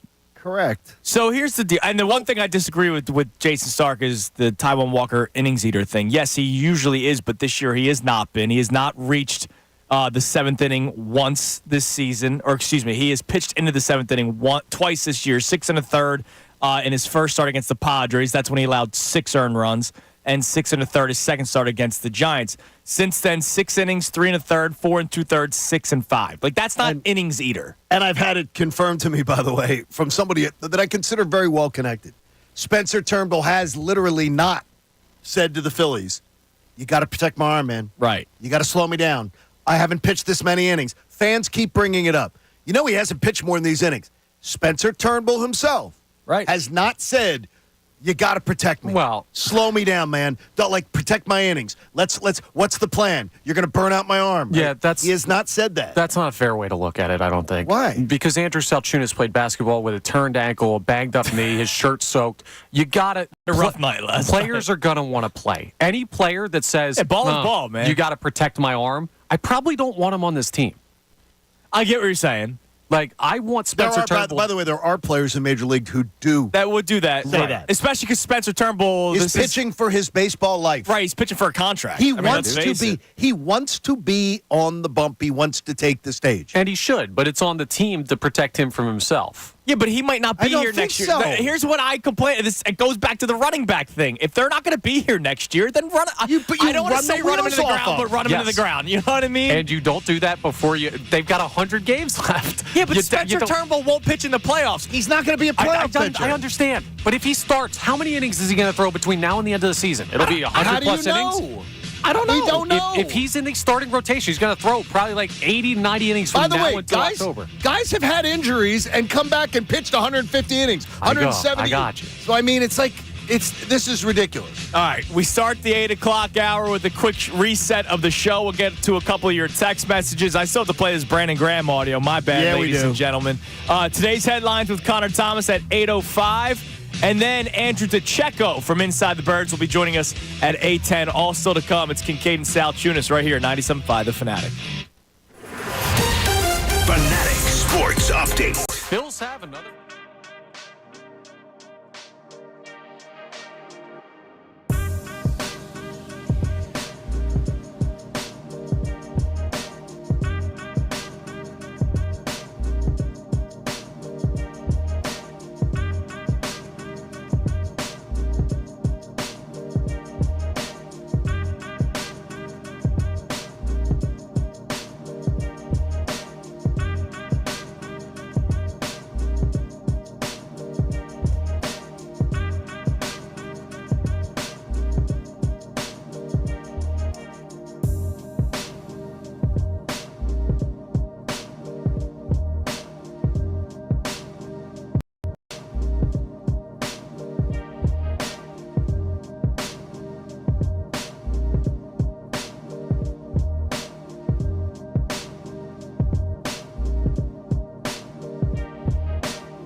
Salciunas on this beautiful Thursday morning. John and I were Looks like it could be a pool day. Yeah, we were gazing out the window during the commercial break. Beautiful day in the Delaware Valley, so enjoy yourselves. And I hope that everybody was safe from the storms last night. A little bit rough last night.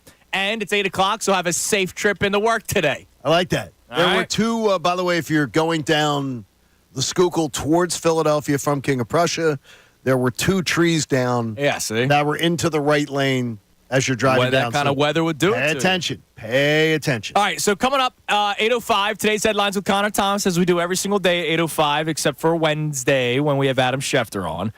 Andrew DiCecco will be joining us at 8:10, and I'm very excited to talk to Andrew about, well, I always am, but about Vic Fangio and about this coaching staff. So let's play this Brandon Graham clip that I've been promising to play for like an hour and a half now, and my dumb rear end keeps on forgetting. It's a Wendy's Thursday. It's a Wendy's Thursday. My mind is on the burrito, damn it. So Brandon Graham said something that seems kind of damning about the coaching staff last year. Take a listen. I really think that last year, that's what we didn't have. We didn't have all the right coaches in the right position, I would say. And, you could just see the guys just truly believing in what we got going on. And I'm excited for the young guys that just came in and new rookies coming in. They really going to get a good shot at a good taste of what it really is to be in the NFL. I mean, he straight up said we did not have the right coaches last year. Straight up said it. That's what he said. We did not have the right coaches last year. Okay. And I know we all saw that. Like, I think we all know that. But you don't normally hear a player talk like that, especially a vet like Brandon Graham. I think he's usually much more careful with what he says. He's been in the league for so long at this point. But that was pretty damning to what they had last year, and I think everybody's in agreement. Did you understand? I didn't understand what he said at all. I said it to you this morning, and we were waiting to talk about it on the air. I don't understand what he said at all when he goes, we had coaches that weren't in the right position. I'm going to guess he meant, like, we didn't have the right DC. Right, like, a lot of people said they were in the right position, but I'm thinking to myself, does that mean, did he think Brian Johnson should have been, to me, I heard it, Brian Johnson should have been the quarterback coach. Maybe. Now, I look for defensively because he plays defense. Okay. Like, my first thought, a lot of people wanted Denard Wilson to be the DC last year. Eagles players wanted Denard Wilson. Right? Like, remember when he left? Darius Slay was like very open about how upset he was. Yeah, he was. Like, I wonder if a lot of players wanted a different option and not Sean Desai. Okay, I can tell you that Andrew DiCecco knows a lot about that situation. So when we do talk to him, we'll talk to him. We'll ask him about that. So I can't wait. He knows a lot about that because I think that's a pretty damning statement made by Brandon Graham, basically saying, we didn't have the right guys last year. I love our friend Dylan McKinnon. Yes, we love the D Train is fantastic around here. But Dylan yesterday was continuing the campaign of Brian Johnson was the scapegoat. Really? It was this. He's the scapegoat. We're still doing this? This is listen to the players in the room. He was not the scapegoat. He was the problem. He was the problem. I think Sirianni was also a problem. I think Jalen Hurts was also a problem. But they were not. But he was not the scapegoat. He was given a job that he was not qualified for at this time. And look, the rest of the league told you that. They had every team in the league had an opportunity to get this bright young offensive mind. And what did they do? He had to take a job as Dan Quinn's offensive assistant. Yeah. He's breaking down.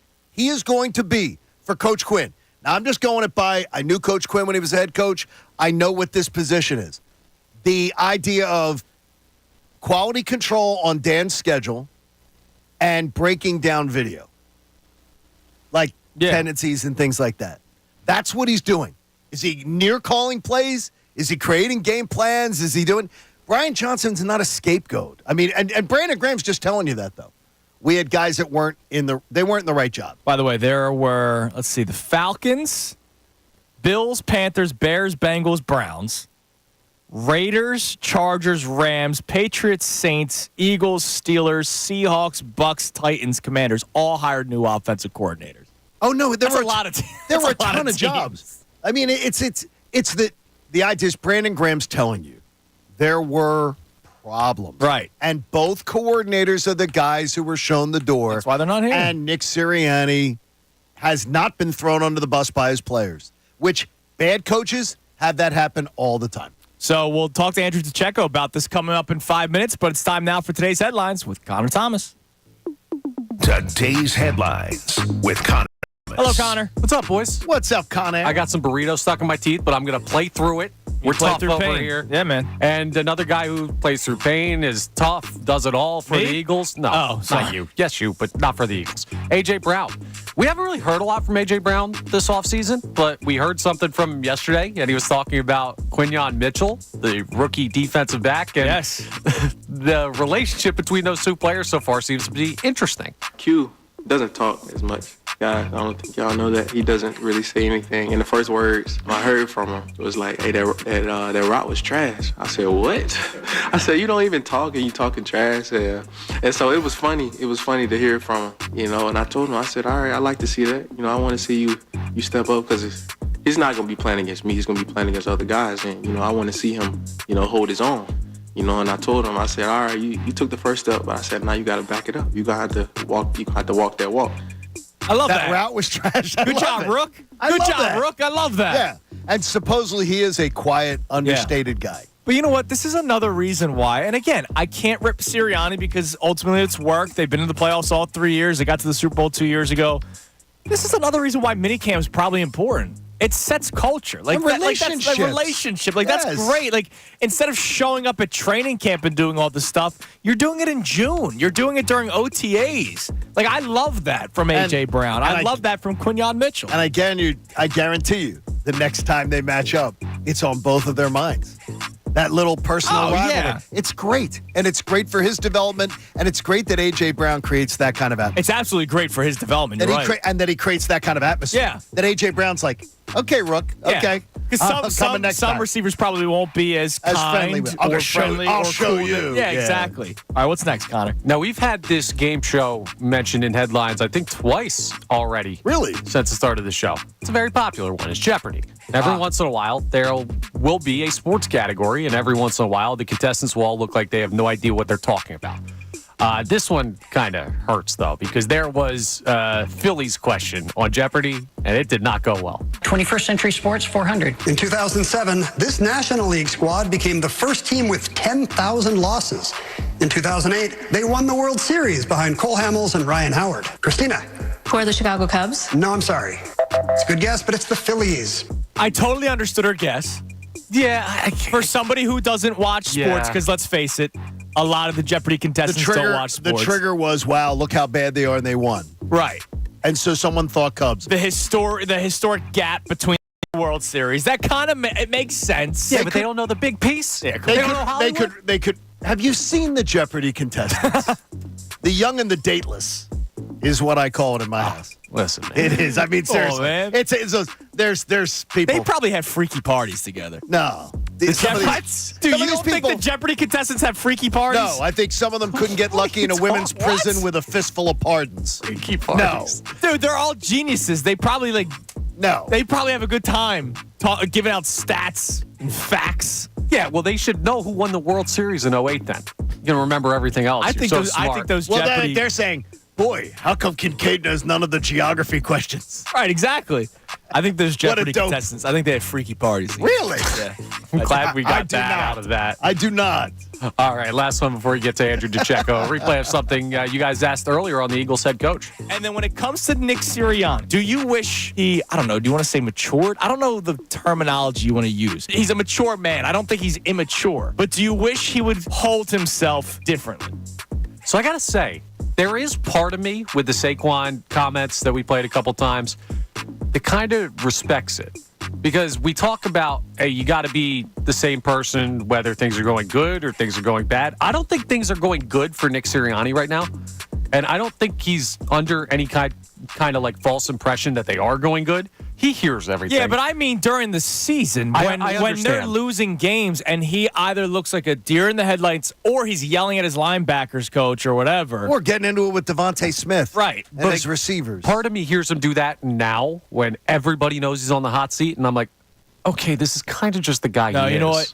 It's easy for him right now because they haven't played yet and everybody's talking glowingly of this Eagles roster. And the thing is, he talks about changing.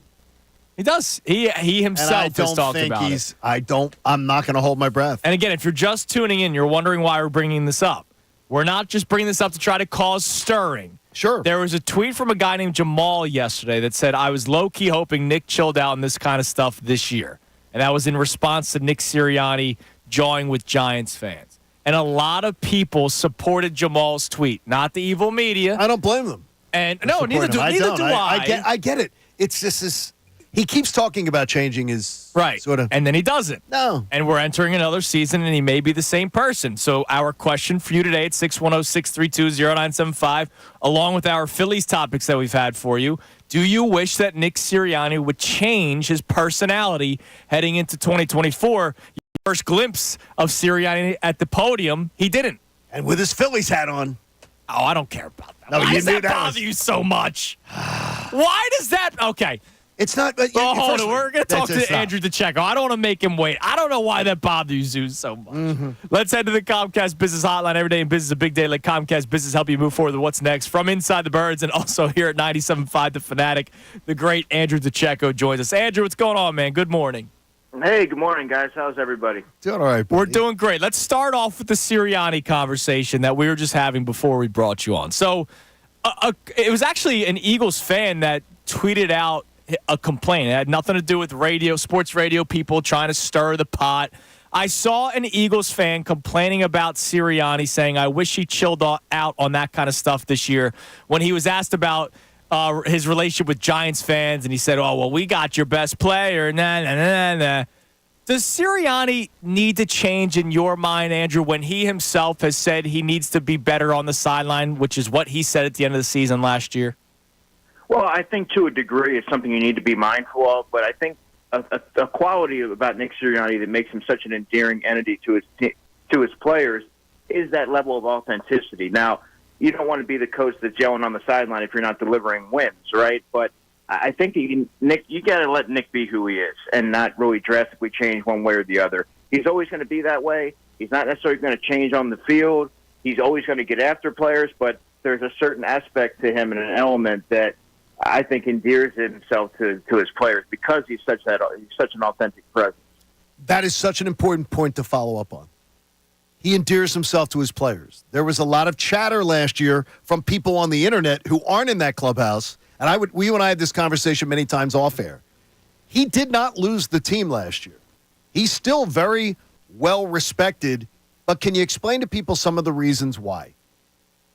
And that's a great point, John. I'm glad you brought that up because we might be in the minority there in that school of thought, but he really didn't lose the locker room. And I always tell folks, don't caution, lack of personnel with effort. And I think that's really what it boiled down to last season. But this is a coach who prides himself on relating to players, connecting to players, and catering to their strengths and kind of gauging where they're at and what their preferences are in some regards.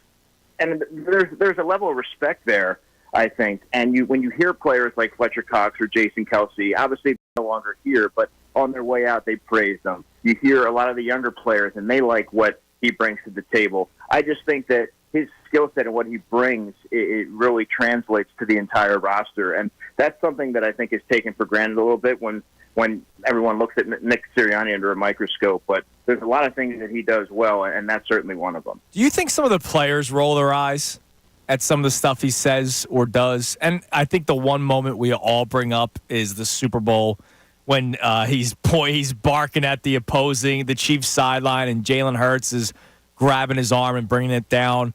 Do you think there's anybody that doesn't necessarily rock with Nick Sirianni inside the locker room? Not just, I don't mean like, oh, he lost the locker room, they're not going to play for him anymore. I mean his personality. I don't. Now, if it's something egregiously demonstrative, Andrew, like you alluded to, and we all remember that circumstance, maybe. But I don't think that anyone really pays any mind to what he's saying or maybe even what he's doing. They're focused on their own jobs, and that's not something that I think is on their radar, at least. I love your coverage that we've been able to see from Inside the Birds. Everybody should be following Andrew on Twitter because you get links to his great work. The idea about this Eagles secondary, is it possible that what was a potential perceived weakness could end up being a strength? Absolutely. And, it is a projection, and there's a lot of young players here that really need time to develop. But I'll tell you what, John, just looking at the secondary over the past 4 practices or so that I've been there, you can see there is an apparent communication there amongst the group, and I think that can be directly attributed to new defensive backs coach Christian Parker, who I feel is going to be one of the Eagles' top coaching additions of the offseason. And you see C.J. Gardner-Johnson. He's directing traffic back there, going over to Cooper DeJean and commending him after a play in which DeJean almost intercepted Jalen Hurts, and he read it the right way based on a tip from Gardner-Johnson. So I think you're going to see a lot of competitiveness. There's guys like Keely Ringo, Isaiah Rodgers, in addition to Quinyon Mitchell and Cooper DeJean, who are all vying for prominent roles here. And that's going to manifest itself in some really good one-on-one battles with A.J. Brown, Devontae, and those type of players. So I can't wait to see how that pans out. Sticking with the defense, I want to look at Vic Fangio. I've heard nothing but praise from other members of the media, from players, both young and veteran. What have you gotten in a very short time, OTAs and now the beginning of minicamp, the glimpses that you've had of Vic Fangio and how he handles himself and how much different it is this year compared to last year with a young, inexperienced mind like Sean Desai? Yeah, there's a glaring level of respect there in terms of what they're being asked to do and how fast they flow to the football and how they take to coaching.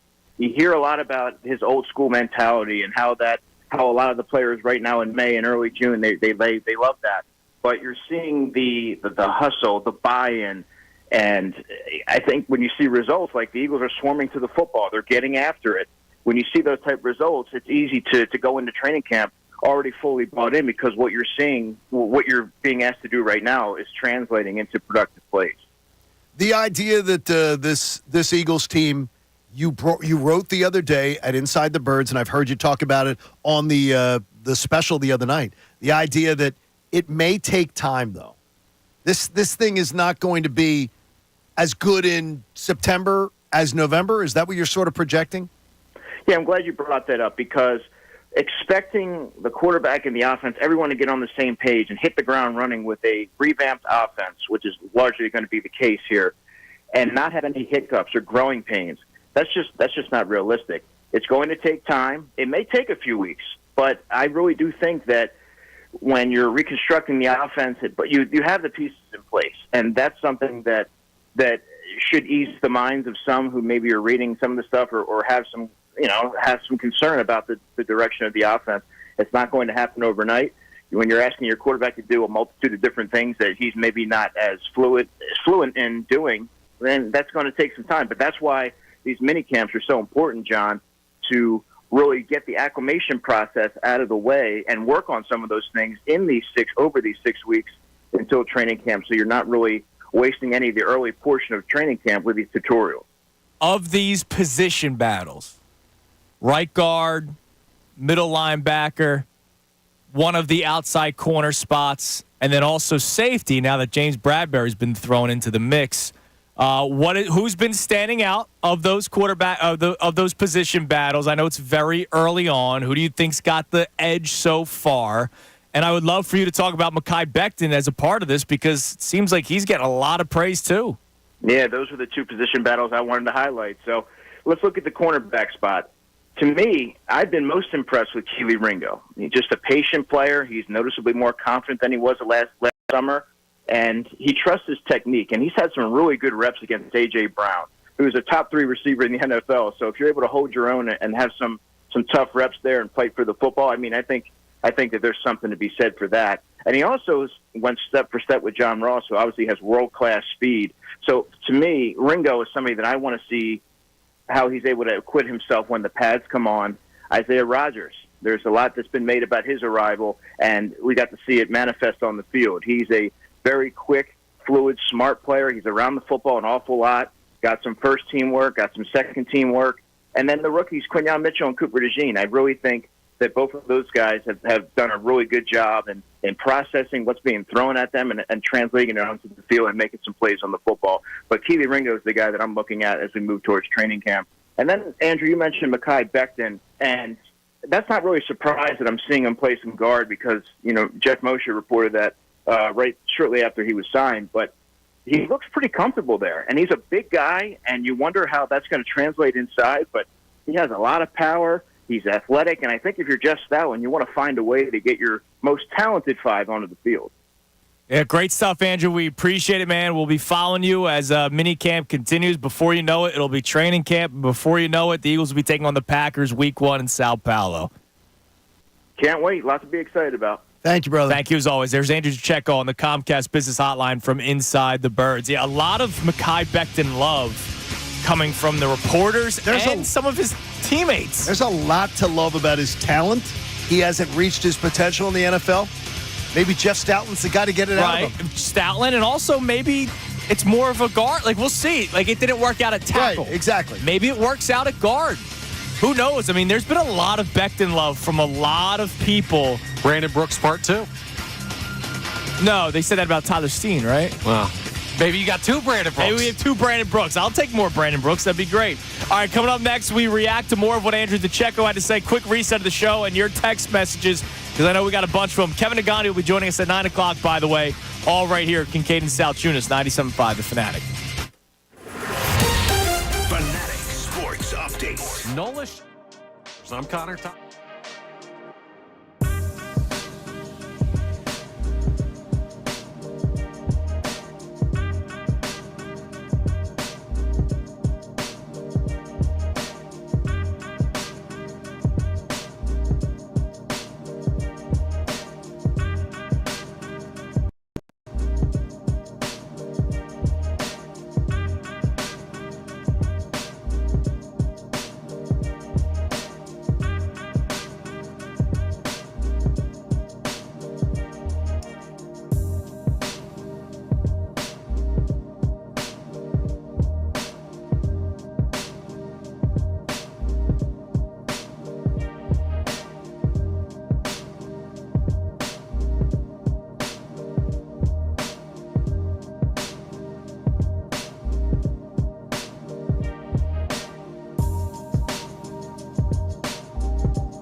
is 8:29 on Kincade Salciunas on this Wendy's Thursday. It's flown. Let's go caller number 5. Caller number 5 to the contest line, 215-263-0975 will win a $50 Wendy's gift card, the third of our 4 Wendy's gift cards. We give away one an hour. Whatever you're up for, Wendy's is down. Stay up and stay fueled because Wendy's delivers late. Choose wisely. Choose Wendy's delivery late night. Delivery hours may vary. I saw Bob Cooney enjoying the burrito during the commercial break. He's back in the building, ready to go for the midday show today. So caller number 5 will win a $50 Wendy's gift card, 215-263-0975. All right, I want to get to a lot of the text messages and the calls this segment because I know you and I have been chit-chatting all day long today. A lot of chit-chat today. Our topics today, the first one was about the Phillies. Should the Phillies not even be questioned or criticized or anything until 2 weeks before the trade deadline? We found the date. You want a 5-week moratorium on any critique of the Phillies? I'm wondering, should we? I might not. No topic can come up that you would go, oh, we'll discuss it. Well, then, yeah, but if you're going to have an opinion. I'm going to wait for you to bring it up. You're going to have an opinion. No, you won't. You're going to fail in this miserably. But it's fine. July 18th, we decided is the date. Yeah. 2 weeks before the MLB trade deadline. You're never going to be able to do this. July 18th, can I go without criticizing By the way, that includes your tweets. Yeah. Well, that includes tweets. That includes everything. And like I said, Taijuan Walker's going to start probably 5 times before I told you that's going to be the hardest one. There's no exceptions to this. There is no exception. Well, no, what did you say? 4.5 times I will? You're going to violate it 4.5 times. All right, so if Taijuan Walker makes 5 starts, I need him to one pitch. good start. I need him to pitch well in one of them. Before the cock crows 3 times, you will violate this policy. We'll see. Don't forget. Over again. I'm out for a week. That's fine. That's a big part of it. You know what? In a foreign country, you can still tweet. And I hope you won't be. I hope you'll just be enjoying it. I don't think I'm going to be paying attention to anything, if I'm being honest with you. I love that. And then the other conversation point that we have today, Nick Sirianni. Let's play the clip one more time, and then I'll read the tweet that I saw that made me even think about bringing this up on the air because we did not bring this up yesterday. So before anybody freaks out that the evil Philly media is always trying to stir stuff, right. Here was Nick Sirianni 2 days ago talking about interactions with Giants fans. You know, sometimes you see Giants fans around here with the, being so close. And, they give me a good, hey, go Giants. I typically let it go, but if the guy gets me good enough, I usually say, got your best player. And they give me a good go Giants. So, go Birds. That triggers you. Go Giants. Man, go Birds. He's one of us. That's the answer. Go Birds. So Jamal on Twitter, @finesse, tweeted out, I was low-key hoping Nick chilled out on this type of stuff this year. And then I saw the 1,200 likes that tweet got. So clearly a lot of people feel that way. Yeah. And John Kincade feels that way. Are you surprised by that? Honestly? This is a guy who, by the way, has 1,700 followers and almost 1,300 likes on something. That's absurd. Yeah, he almost has more likes than his amount of followers. Jamal's getting it done with that because people agree with it. People feel that way. It is not how you conduct yourself. It just isn't. Someone gets me good with a good go Giants, that's getting you good? I don't even understand it. That's somebody being a fan of their team, sees the Eagles coach, gives them a go Giants. He goes right by him going, go Birds. That's it. Gets them good. Is that big of a difference from we got your best player? Yeah, I mean, I don't know why he gets me good with a go Giants. You're getting too caught up in the words again. He's just saying someone says. Again, we're listening to a sound bite. No, I know. It is him. But you have to just, it's the specific word doesn't mean as much. Yeah, what it certainly we're really talking about is just his antics, period. Go Giants is just a greeting. And more importantly, it's his antics. It's the antics.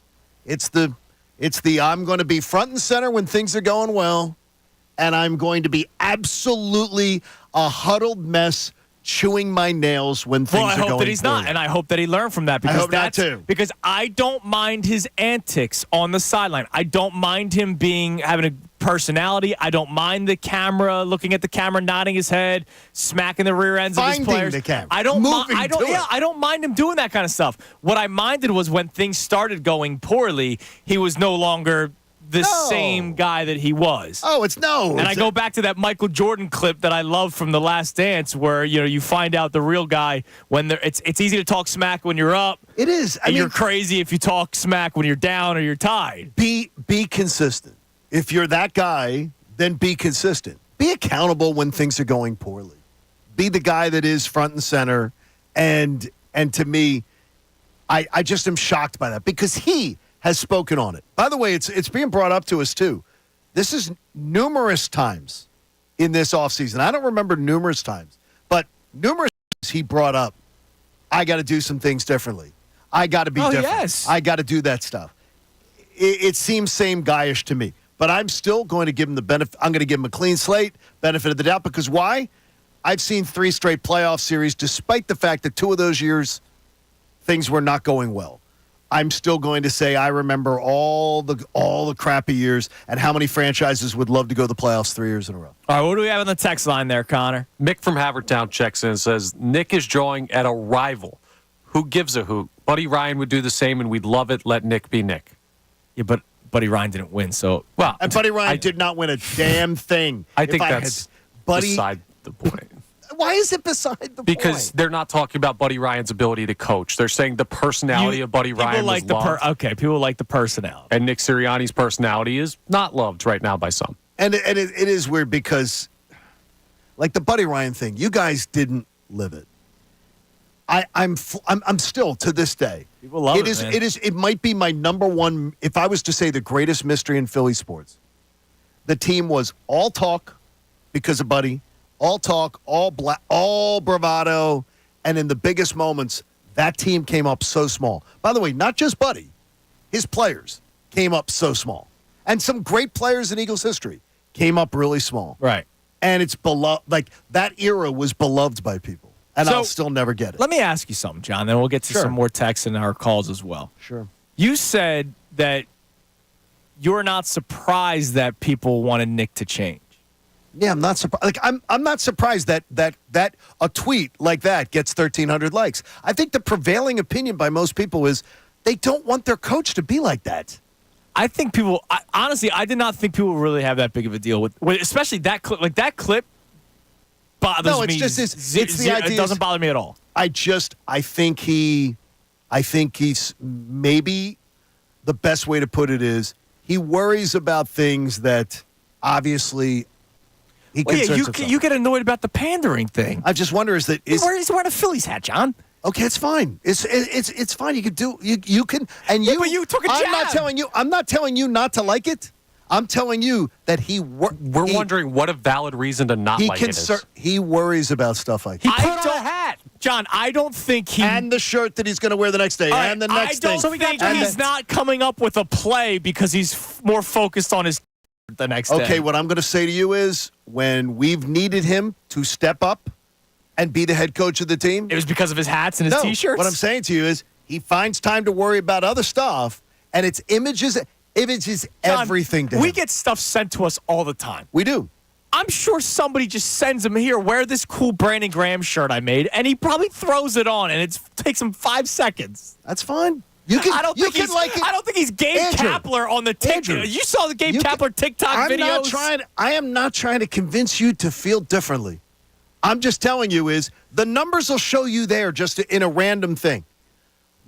There are a lot of people that don't want their coach to act like he acts. I'm surprised. I'm honestly surprised. Because of the fact that it's not what when I need him to be, hey, if that's his personality, that's great. But what I need him to do, is coach football well. And what he did last year was coach football poorly.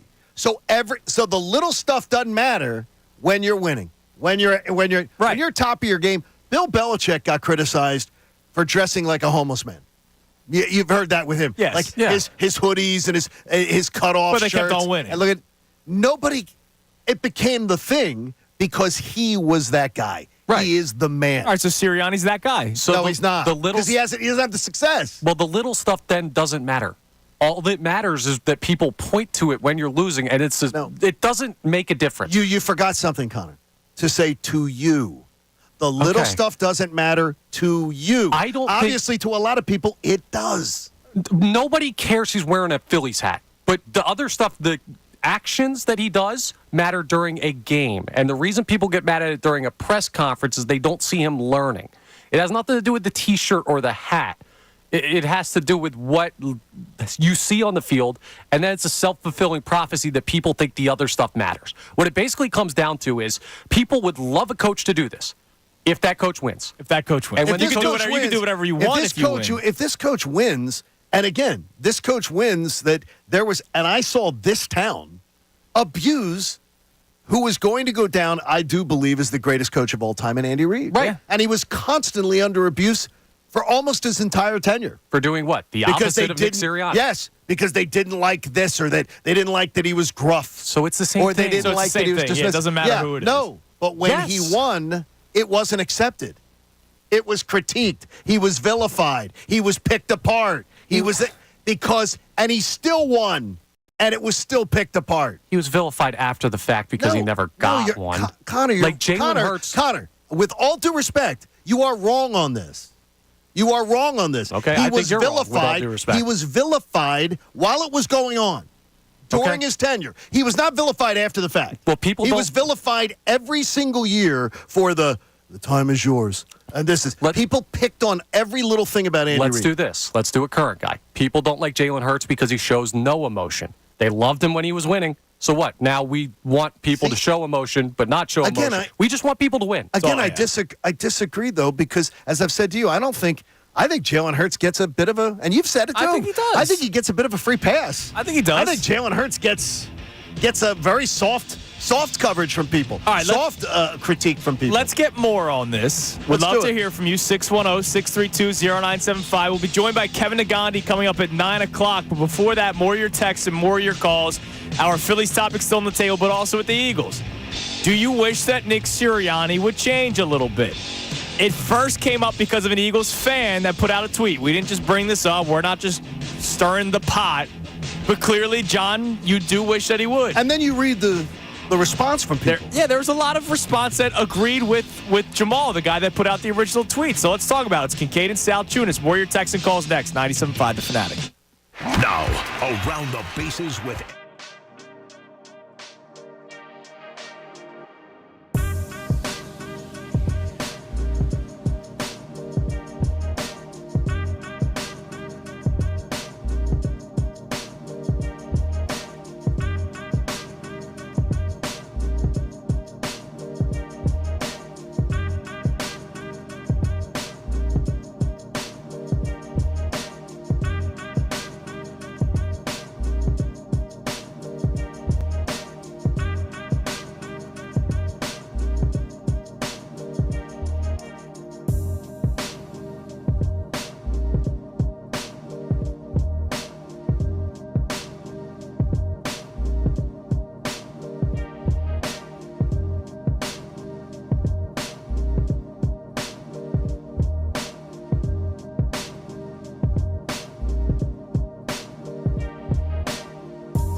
So during the break, we just keep on talking, right? It's not like we just don't do the show in between the show. Well, that's a good point. Is that what they say? But I kind of had a realization because John said to me, he's like, I'm surprised that you guys, you and Andrew, us two, yeah. Well, and the people that probably and agree, some of those, yeah. right.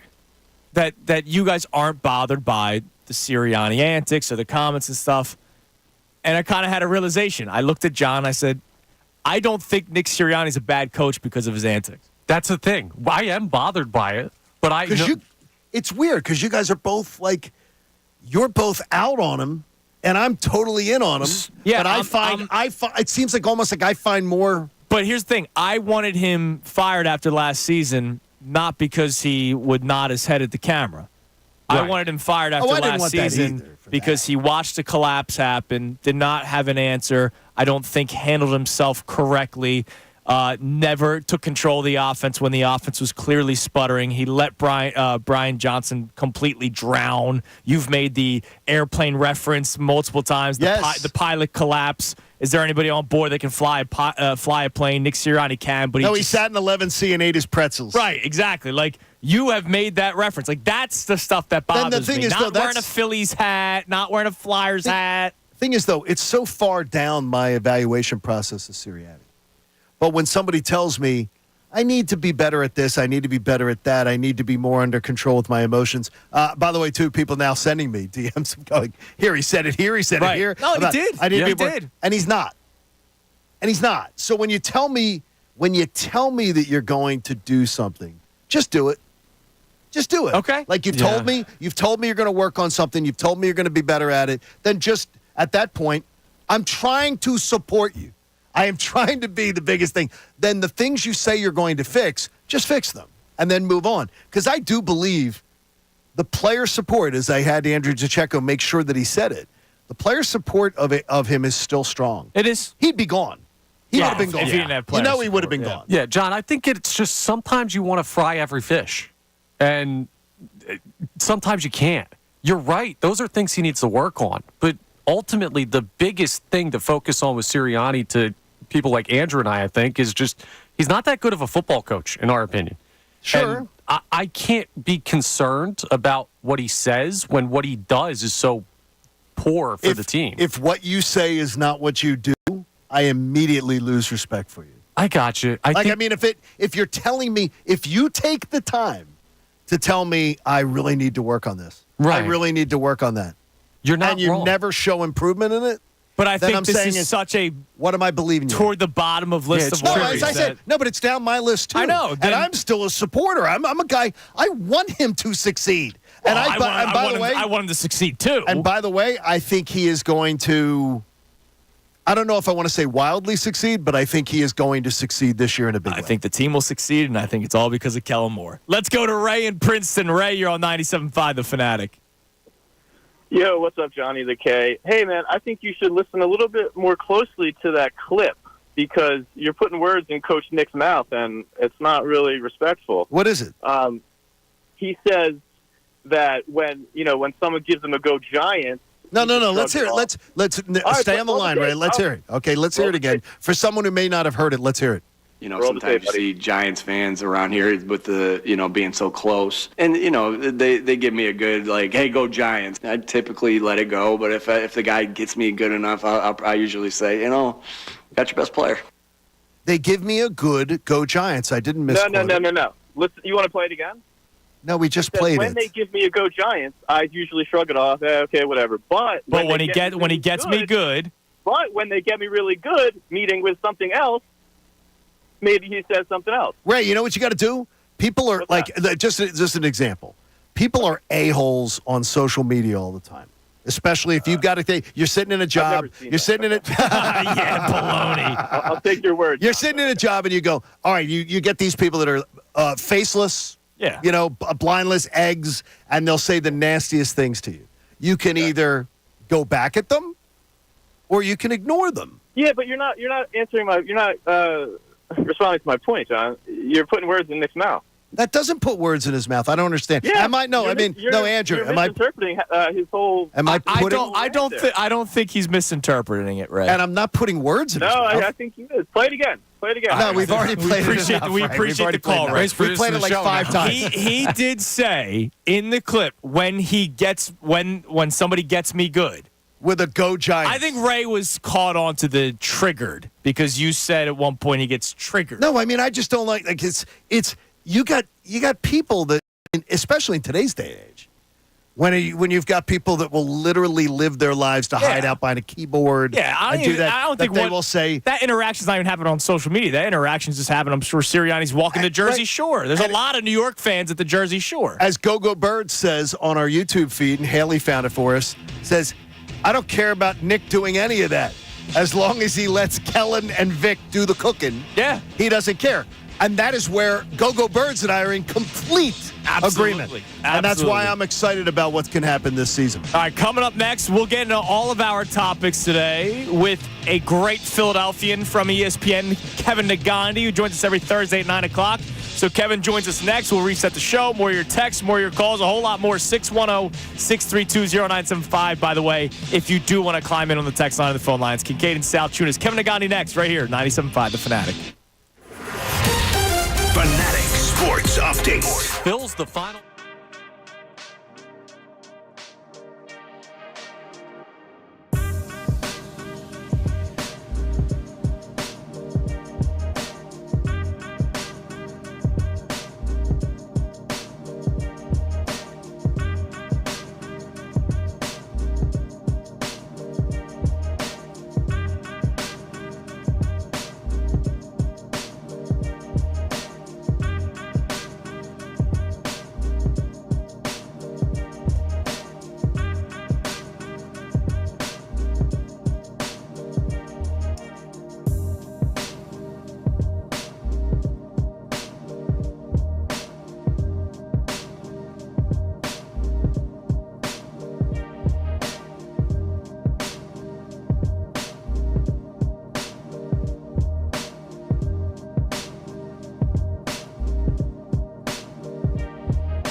Fanatic.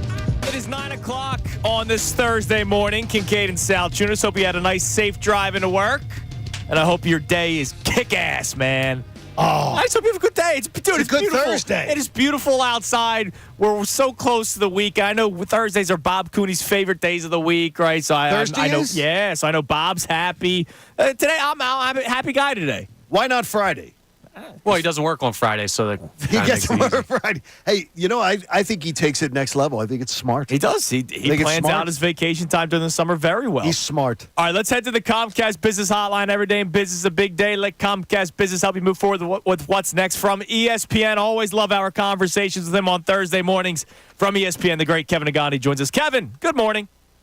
Good morning, guys. How we doing? We're doing great. I'm going to let you choose. You want to go Phillies first or Eagles first, Kevin? Wow. Let's go Phillies. All right. Because that homestand was phenomenal. First place, Brewers getting only 2 total runs. Reese got a home run. Didn't do any damage, though. I just thought they were fantastic. And if Castellanos starts getting rolling, boy, we could have a very long and fun summer into the postseason. When I say long, as in a good thing, right? It would be pretty exciting. So I have a question. The reason why I asked Phillies or Eagles, we have 2 topics that we're running with today. But the Phillies question I have for you, and shockingly, John and I disagree. Yes. And usually you side with John, so I'm kind of nervous here. Because he's smart. So I wonder, and this is hard for me, trust me, Kevin, but I wonder, should the Phillies avoid any questioning, concern, or criticism from now until we mark the date July 18th, 2 weeks before the MLB trade deadline, when you can start having the conversation of we need a better outfielder, we need a better bullpen arm. But I'm saying from now until July 18th, they get no criticism. And the only reason why I thought of this topic was yesterday early in the game, I had a guy named Bill tweet at me saying, I don't know if it's a good thing or a bad thing that the Phillies are playing so well, and look how low the batting averages are. And when I read that tweet, I just fluffed it off. Like, who cares? They're 44-19. I think we're just being so darn picky, man. Our pitching staff has been phenomenal. The defense was fantastic during the homestand. They play so well at home. It's hard to get into where the batting average is right now because, listen, the ball starts flying out as the temperatures get warmer and warmer. They still don't have Trey Turner. I just brought up Castellanos finally figuring things out. They got to figure out what they're going to do with Rojas. There are certain bumps, but it's really tough to criticize anything about this team. As for being critical of the team, you could kind of look at tweaking a team. You could say we've got to do this, we've got to adjust this. How are we going to figure things out? Because that's what great teams do when they get ready for big postseason changes, right? And so if you have till July to kind of tweak the roster, which Dombrowski's done a phenomenal job in the past, I think my only real concern is reliability always on who is closing games. And I don't think that'll ever escape me because of the last, 8 years of just some of the horrors we've gone through of who's closing games. And let's not forget that 2008 season, Bradledge was perfect. He was perfect from the beginning to the end. And we'll never have that experience ever again where we know we have a closer that no matter what is going to shut things down. So that will always concern me because when you see how postseason, is put together, you've got to have 4 or 5 reliable bullpen guys, not 1 or 2, 4 or 5. Do we have that? I'm not sure yet. We'll have to see how they feel and how they look at September. But now is the time to kind of add some depth to that and making sure that everybody's, peaking at the right time. Because you could have, listen, Dominguez is doing really well now. I want Dominguez doing really well in October. I want Alvarado doing really well in October. Those are the things that concern me more than anything else. If I said to you, the Phillies offense as it stands right now, the Phillies starting pitching as it stands right now, and the Phillies bullpen as it stands right now, what is the most sustainable thing that you believe will be sustainable in October? That's a really good question. I would say their offense would be probably the most sustainable just because we know what we're getting with Bryce Harper. we've seen Bryson Stott. Schwarber's not afraid of the moment. I know the strikeouts, but he's done a really good job at leadoff this year compared to previous years. I would lean on the guys that I know for sure. The tricky thing about pitching is just where their arms at, how they feel. Look what happened just recently with Ranger. Like, you could tweak something and then right? Sure. Wheeler, no matter what, I'll go in, and I've never been more confident in a pitcher in Zach Wheeler than you got to go back to, like, Roy Halladay, right? When Wheeler's on the mound, I'm like, we've got Roy Halladay. We got this version of Roy Halladay. So I just don't doubt him. I have complete confidence in him. So I would, and I just brought up the bullpen's concerns that I will always have until they have a bona fide, I know, shutdown closer, which I still don't think they do. And maybe that's just the way we're going to live in right now. So I would say the most reliable, sustainable would be the offense, because I know no matter what, when Bryce Harper shows up at the park, there's a chance. We're speaking to Kevin Nagandi on the Comcast Business Hotline. Kevin, our Eagles topic, it's not... Wait, but before we go on the Eagles, yeah, do you guys agree? I'm kind of curious. Where do you guys stand on that, or what I just said? I go starting pitching. You think that's more reliable and sustainable? Yeah, like I'm saying, as far as what I think they're going to take to October with them, I think it's a slight edge to starting pitching, then to the offense, and the bullpen lagging third. Because right now, I don't know that they could sustain this bullpen. Yeah, I mean Matt Strahm, what, his ERA's below 8? Yep. Or 0.8, which is amazing. Kevin, I think I'm with you with the bats, just because that's who you're paying. I know Wheeler and Aaron Nola have big contracts, but these guys are pitching like. I compared what they've done so far to the 2011 Phillies. This year's rotation has been better than the 2011 Phillies that had Roy Halladay, Cliff Lee, Cole Hamels, and Roy Oswalt. Like, I don't think they can sustain it, even though they've been so good. So I'm with you. I would lean toward the bats as well. Okay. All right. That's fair. All right. So the Eagles question, Kevin. A lot has been talked about with Nick Sirianni, obviously, since the collapse happened last year, and whether or not he still should have been the head coach of the Eagles. So yesterday, I saw a tweet from an Eagles fan. So it was not the evil media. It was an Eagles fan. He put out the video of Nick Sirianni talking about his interactions with Giants fans. And he said he usually lets it slide if somebody says go Giants, but every once in a while they get him good. So he responds with, well, we took your best player. So a guy tweeted it out and said, low-key, I wish that Nick Sirianni would have chilled out on that kind of stuff going into this season. You know, the stuff he says at his press conferences, his antics on the sideline. Do you wish Nick Sirianni would change a little bit, or are you okay with him being who he is? It's a really good question, and it's amazing when you get wins and, if you posed this question to me literally a year ago at this time, I'd be like, go, Nick, speak on it, right? Say whatever you want, man. And now after what we saw the final 2 months of the season, and you hear, about controlling your emotional barometer, that means when you're playing well, you don't need to be the highest of highs. When you're in the can, you don't need to be yelling at everybody, right? It's finding a way where you're even keel at all times. I do like that Sirianni has the fight in them. I think everybody can appreciate that. Listen, we know how passionate we are as a fan base. We'd be ticked off if we had somebody just show up and just check in, check out.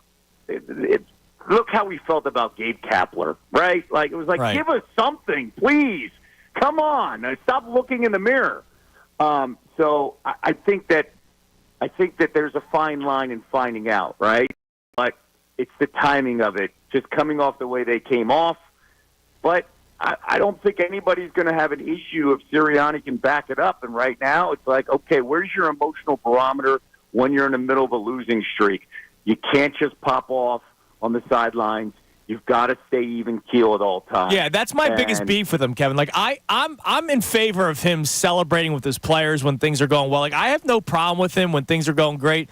But when things were going bad last year and it was time to look for him for answers, he looked like he was either a deer in the headlights or we saw him freaking out. Remember, he He mentioned how big Dom is for them, which, look, I'm not saying anything bad about Big Dom because he could literally kick my ass. I think it's kind of embarrassing that, like, it was that big of a deal losing your security guard. Like, I don't think it should get to that point.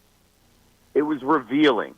I think that's the best way. Like, it was revealing to understand what was going on that you can't find in a box score or in your fantasy, roster. Like, I think too many times we look at the measure of a team is, how many is this? What are the numbers? What are the numbers? And this was one of those emotional tests. Like, where are you emotionally in the clubhouse, in the locker room? How are you measured here by your players going with your temperament, right?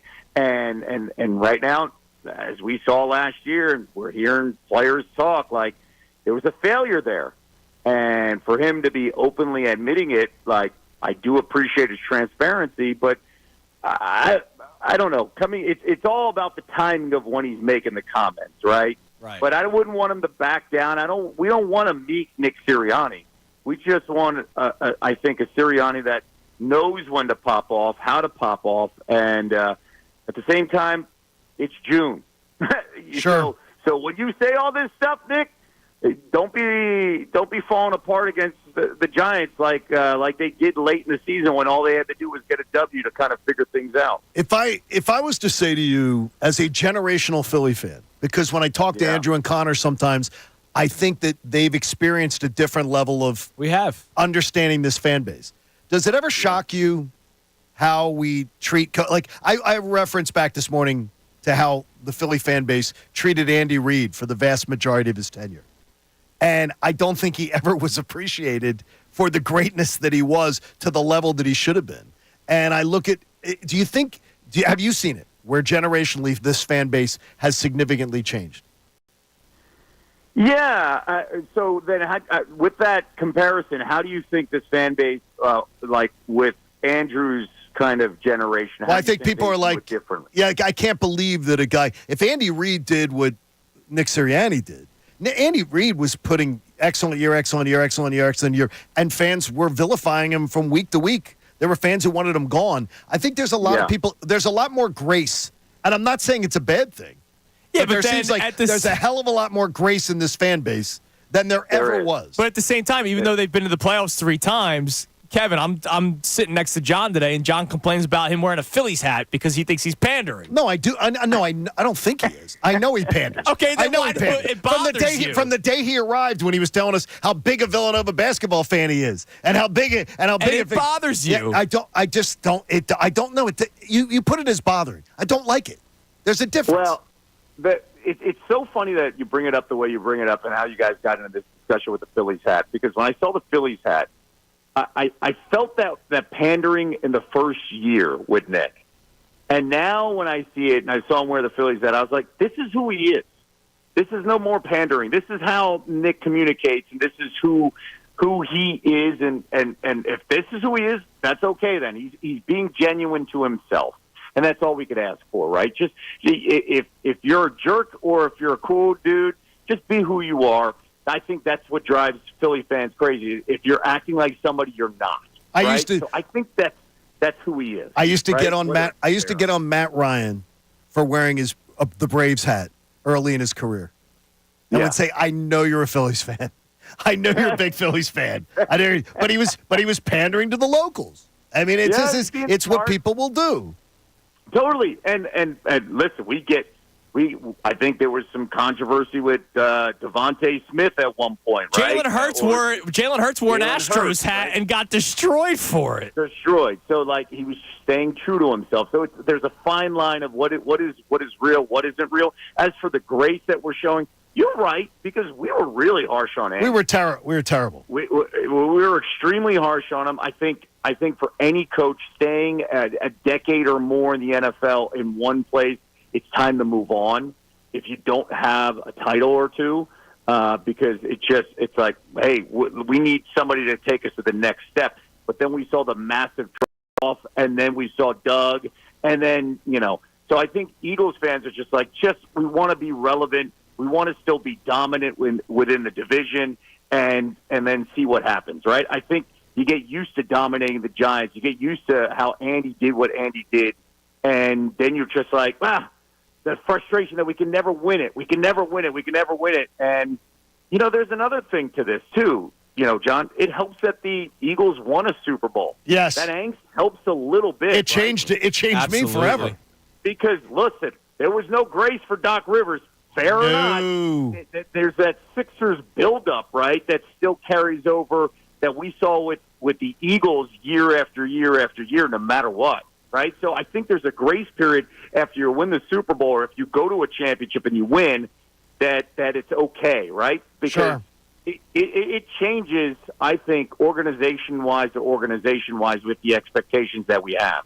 Because the angst with the Sixers will never leave. It's not going to leave until they make a deep enough playoff run where it's like, okay, we've got over a little bit of a hump. We had years of not getting over that hump with Andy, getting to the NFC Championship game, losing the Super Bowl the way they lost, right? I think that's where that buildup, that frustration was as well. Kevin, you're the man. We always love having you on. We appreciate it as always. Keep on doing the great stuff that you do at ESPN. We'll talk to you again next week. Good job, Kev. Fellas, you're the best, man. Thank you. Talk to you soon. There he is, Kevin Nagandi on the Comcast Business Hotline. All right, what do we have on the text line, Connor? I know the texts are coming in hot and heavy, as always. We've had Phillies on the table, and I know a lot of people want to chime in about this Nick Sirianni discussion. All right. Tim from Philly checks in and says, who cares what Sirianni does as long as he wins? I'd rather him be who he is at all times than to be a phony. But here's the deal. He's not who he is at all times.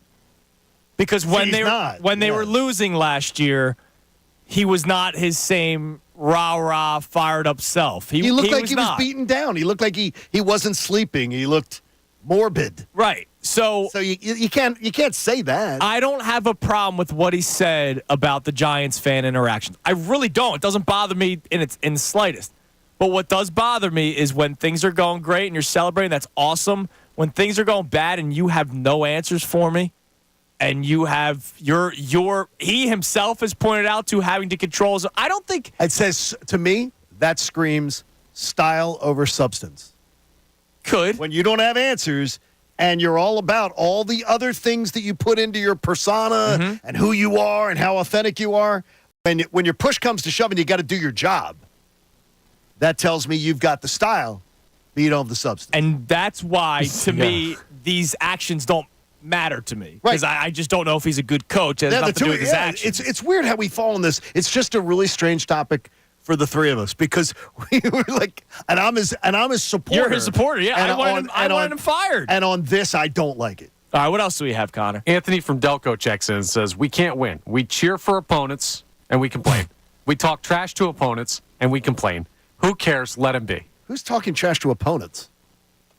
He's talking trash to the Giants fans, and it bothers some random guy on the street? And it bothers you. That's not an opponent. By the way, I don't like it in games. And by the way, some of his team doesn't like him interacting with. Well, Jalen Hurts may not.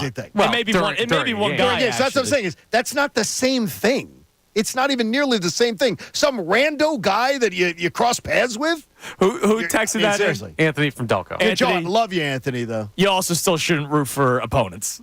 Seriously. You should not root for Reese Hoskins hitting a home run against you. But then we can't talk trash to Giants fans? No, we can. I'm okay with it. This guy's not. For God's sakes. All right. So here's what we got still to come. We have our crossover with Bob don't cheer Cooney. for opponents. Yes. Don't cheer for opponents. Bottom line. We bond on that. Yes. We have our crossover with Bob Cooney. We have the Kincade and Salciunas Key 3. I still have the fourth and final $50 Wendy's gift card to give away today. So that will be coming your way soon. So listen closely. And also coming up next, we talked a little bit about it with Andrew DiCecco. There's been a lot of McKai Becton love. And I think for him, the most important people are talking him up. And those would be his fellow line mates. So hear from Jordan Mailata and Lane Johnson talking about one of the players fighting for that right guard spot, a former high draft pick that just may not have worked out at right tackle. We'll talk about McKai Becton a whole lot more. Kincade and Salciunas, 97.5 The Fanatic. Fanatic Sports Update.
yesterday at Home Depot and Lowe's. And for details, go to Bagster.com. It is 9:28 on Kincade and Salciunas, 97.5 The Fanatic. Still to come in this segment. I will tell you when, not yet. I'll tell you when to call our contest line for our fourth and final $50 Wendy's gift card. I'll tell you when, not yet. Don't start calling now. I know how a lot of people operate. Don't get the itchy trigger. All right. I will announce when you can call for that $50 gift card. We're also going to play some audio from Jordan Mailata and Lane Johnson speaking glowingly of McKai Becton, who is fighting for that right guard spot. But before that, John, I have officially become the talk of the office. Why is that? So Wednesday nights, we play pickup basketball. Correct. A bunch of my buddies I graduated with. Right. Guys I've met through the years, and including some people here at 97.5 The Fanatic. And you were quite hobbled today. I am hobbled, yes. But Connor Thomas was there last night. He's quite hobbled today, too. No, he's fine. He's walking around stiff. I was just making fun of Andrew. That's just how he walks. Okay. So I got beat up. I landed on a foot. I jumped, landed on a foot. So twisted ankle. That's fine. I'll play through the pain, which I did. Like a whole other hour and a half. Probably should not have done that. I heard you got tackled too. And then I got tackled. Yeah, you got tackled, which by the producer of this show, John. Why would you get tackled? We're playing basketball, and I get tackled by Connor Thomas. And not only do I get tackled, we had to have a 5-minute delay because the skies opened up and it poured, and then it stopped. And all the water kind of went to one spot on the court, and that's where Connor tackles me. Well, first off, there's no tackling in basketball unless you're Draymond Green. So I'm trying. So I'm trying to figure this one out. Is how does that even happen? Connor's blaming that he got pushed into me, which was very clearly the case. You look like Brian Dawkins going after Algie Crumpler. Fine, we're gonna play it this way. Let this be a lesson to you two in there. There's one enforcer on this show, and I get tackled into a puddle, not even a puddle, a lake. Put you in a puddle anytime. Tackled into a lake of water. Okay. And I'm soaked. And now it's the talk of the office that Connor tackled Andrew at basketball. Well, I mean, the tackling thing is a little bit crazy, but it's a bit much. What I would tell you this, though, is something I admire about Connor Thomas is that he gives me that he is the kind of guy. 110% every day, John. Yes. And if he brings that to a pickup basketball game, then good for him. And get your weight up. And he brings it here. I get weight. Dude, I'm trying to get my weight down. I hit you at like 50%. I pulled off. And my ankles are at 50%. Okay. At that point, I literally couldn't walk. Also, for the record, the ankles were not me. No, the ankles were... That was pre-existing condition. Landing on my buddy Jimmy. It was a lot of fun. You're fine. So thanks a lot, Connor. Is he still your buddy? Yeah, of course he is. Jimmy. Jimmy. Yeah, he's my best man. Okay. I mean, I'm not his am I buddy. supposed to kick him out of my life? Yeah, no, you're just there. I need bodies. I need 5-on-5. All right, so McKai Becton was a sneaky signing by Howie. A guy that was, I guess you could call him a bust with the Jets. Is that? Yeah, no, he was a bust. He was a top. He was a what? Top 10 pick. He was absolutely a bust. But his measurables, man. McKai Becton. Let's see. He is 6'7", 364 pounds. Jesus, that's a beast. It's a crazy one. That is a beast of a human being. Former first-round pick with the New York Jets. I'm trying to see exactly what pick he was selected. No, he was a really 11th overall pick. It didn't work out. That was it was bad. No, it didn't. And was Joe Douglas there at that point? Yeah, I would think he was. Because yes. I remember loving the selection for the Jets because I thought Joe Douglas was doing a lot of what the Eagles did. Let's build the trenches first. Okay. And the defense has clearly worked. All right. The New York Jets defense is very good. The offensive line, that was a bit of a miss. But now he's here, and there's a position open at right guard. Remember when he first signed, people were like, all right, reclamation project, let's see. Maybe they can turn him into a swing tackle. He's now legitimately fighting for that right guard spot. Because let's face it, it's between him and Tyler Steen. I don't think anyone thinks Matt Hennessy's going to get it. Hennessy's not. And we love him as a Temple guy. Let's see if he even makes the team. We love it. Yeah, because they drafted the kid out of the Michigan in the 5th round, so he's still a chance that could maybe fight for the job. But right now, by all reports, it's between Becton and Steen. Let's hear from the players that would be playing alongside him on the offensive line. Here was Jordan Mailata yesterday talking about McKai Becton. McKai, he's doing a good job. I mean, you just said it. He's never played guard in the NFL, and Stout's doing a great job of, trying to teach him, multiple positions. Stout always talks about value add, and I think he wants that for McKai, just to see what else can McKai do other than tackle. We know he can play tackle. What else can he bring to the table? And, McKai's done a great job of just saying yes. He hasn't questioned him. He's never said, I've never done it. He in fact, embraced the opportunity to learn how to play guard. And, when I see things like that from McKai, it just makes me want to play next to him if his number was called. Because you want guys who are just going to be willing and able to put the team first before their own needs.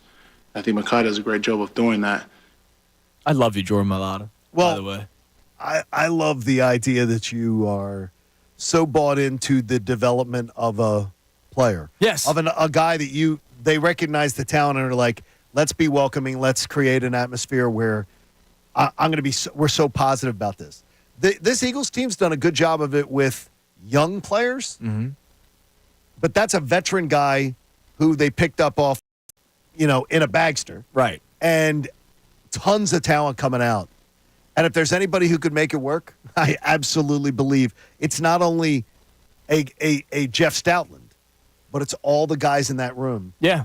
That feel like they're their own unit. Yeah, feel it's like they're a their very own good unit. offensive line. And again, you hear that kind of leadership. And a lot of people have talked about how Jordan Mailata has taken that step forward as being one of the more vocal leaders of the team. Now that a lot of the guys are leaving. Now. And they need Yes, it. They absolutely need it. So that was Jordan Mailata. Now, a guy that doesn't speak all that much, but he's one of those guys when he speaks, you want to listen. This was yesterday with Lane Johnson. Lane Johnson also speaking highly of McKai Becton. Yeah, no, McKai's, a huge guy, a lot of potential. And, he's probably had one of the best off seasons here. He's played some guard at times. He's done really well, just a big, strong, powerful dude. So, I think he's going to help us a lot this year, whether he plays tackle or guard. But, a guy that big that can move that well, we definitely need him out there. I love that. So McKai Becton is 6'7", 364 pounds. You've seen him, haven't you? Like, have you? Yes. But have you seen him? Oh, up close and personal? No. No, he's he's just a huge individual. Yes. Like, he's a mammoth of a person. The Eagles really do have some just absolute beasts. So next to him is Lane Johnson. Correct. If he's right guard, Lane Johnson's next to him. Lane Johnson's 6'6", 310. That's 670 pounds of beef. And then Mailata on the other side. On the other side, right, exactly. Now, Dickerson thinks he's a gymnast. Yeah, he's huge. But he's huge. Dude, Cam Jurgens looks like us compared to next to those guys. That's just what I was going to get at. Is Cam Jurgens? It's the Sesame Street game. One of these things is not like the other. Cam Jurgens is going to look like an absolute mouse compared to the beasts that will surround him. By the way, I expect that it will be Becton, not Steen.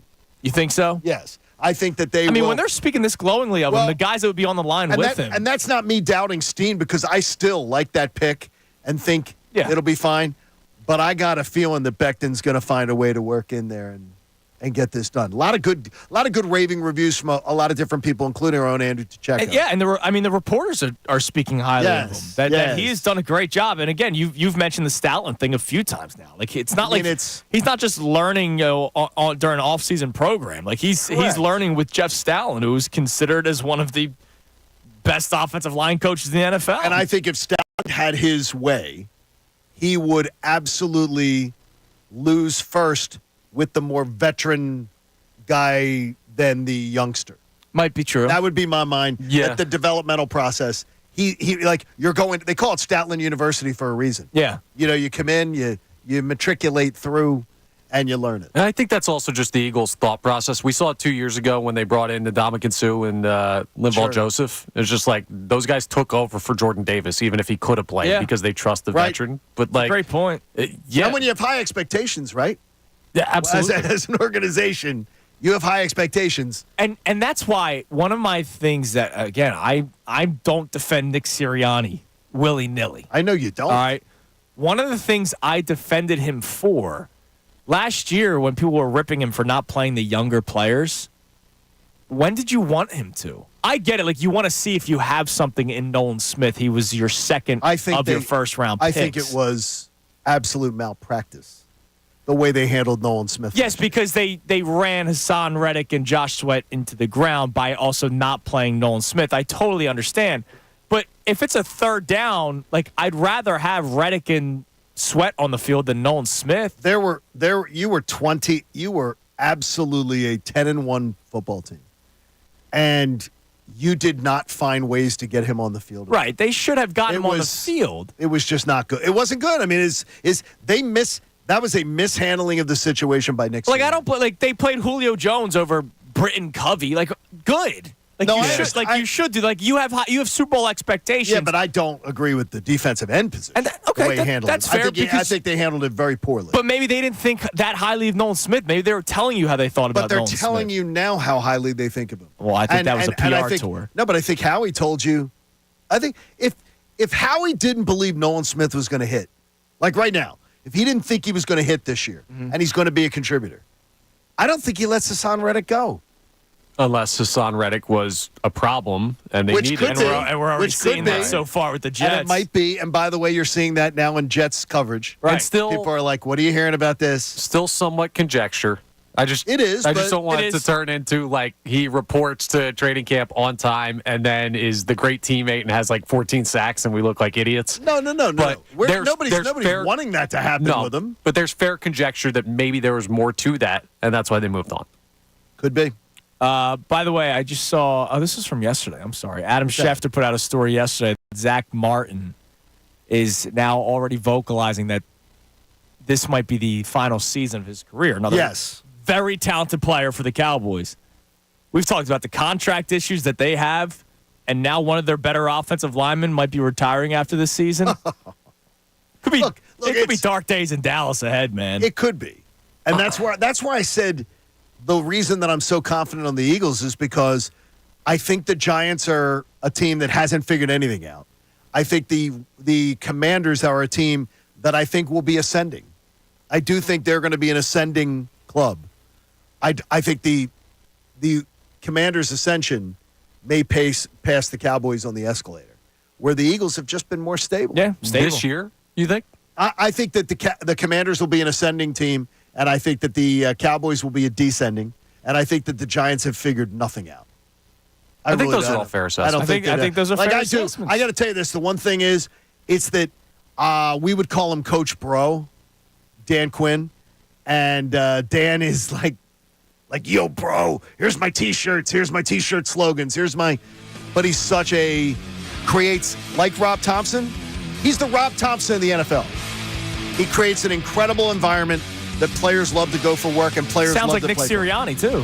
Very similar, except I think Dan is more hands-on. You're cool with Dan Quinn's T-shirts, but not Sirianni's T-shirts? No, Dan's more hands-on as a coach. Yeah, he was hands-on during that 28-3. Yeah, exactly. All right, coming up next, Kincade and Salciunas Key 3, the 3 best minutes from today's show, and then our crossover with one Bob Cooney. It's Kincade and Salciunas, 97.5 The Fanatic. Andrew DiCecco.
97.5 The Fanatic.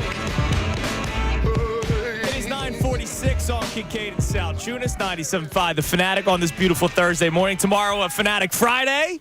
I love it. A shore day Friday. Looking forward to that. Going down seeing going to the parents' house. Yep, right? absolutely. The second the show ends, I will be on 76. I'd like to thank Betty and Tom for not doing that for me. I would have loved to have had that. Well, would love to have had that. Alan Vita can be your mom and dad if you want them to. I'm an orphan now.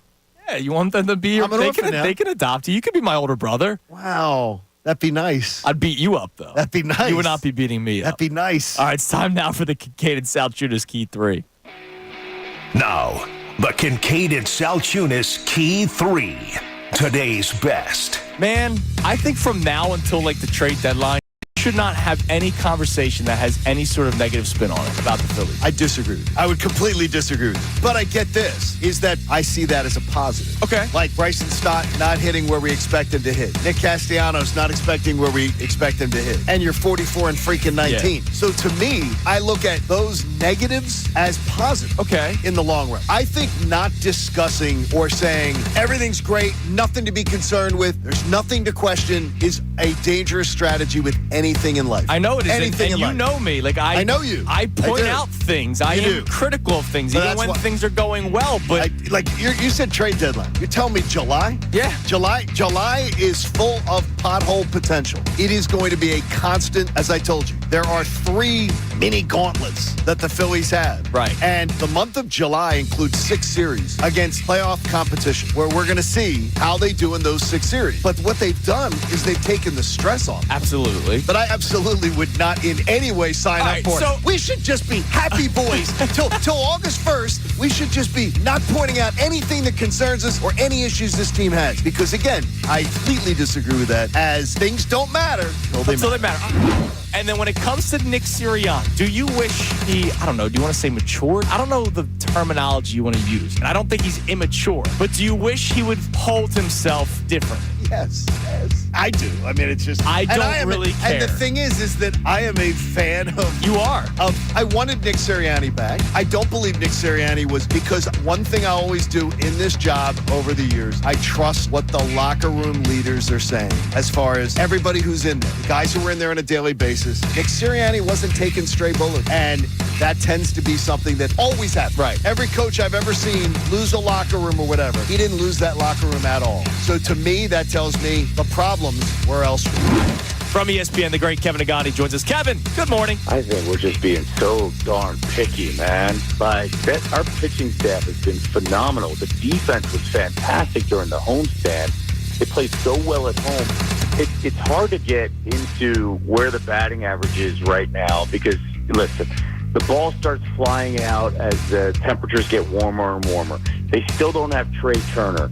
I just brought up Castellanos finally figuring things out. They've got to figure out what they're going to do with Rojas. There are certain bumps, but it's really tough to criticize anything about this team.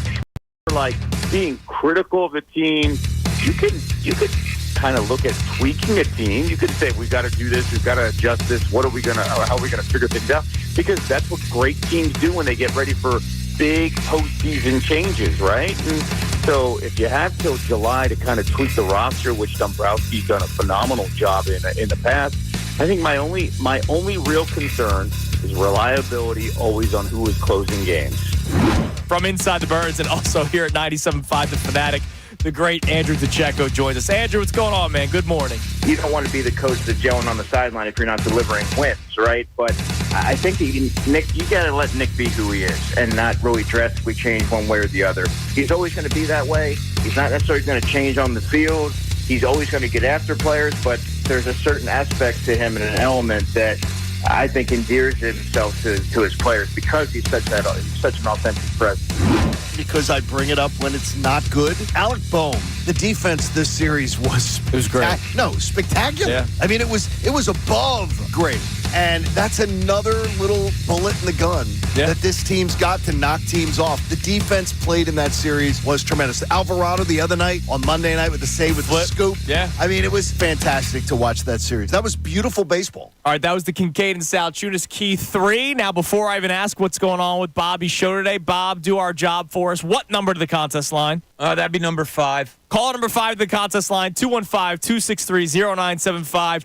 We'll win our 4th and final $50 Wendy's gift card. Whatever you're up for, Wendy's is down. Stay up and stay fueled because Wendy's delivers late. Choose wisely. Choose Wendy's delivery late night. Delivery hours may vary. What was your most common number, Bob, that you wore? 10. 10. 10 was always my number. Oh, what, in sports? Yeah, like the most common number that he wore. Yeah. I was 20 for baseball. I think I was 12 in college, though, because I think this kid, when they were handing out the uniforms, this kid that wasn't a starter and didn't play all that much snuck in front of me. Is that right? And I was like, yo, dude, let me get 10. All right, here, I'll give you 12. And he was like, no, man, 10's my number. And I didn't want to pull the old, like, do you know who I am? No. Like, I think I might get a little more playing time. But, so I didn't get it in college. That's what Tobias Harris did to T.J. McConnell.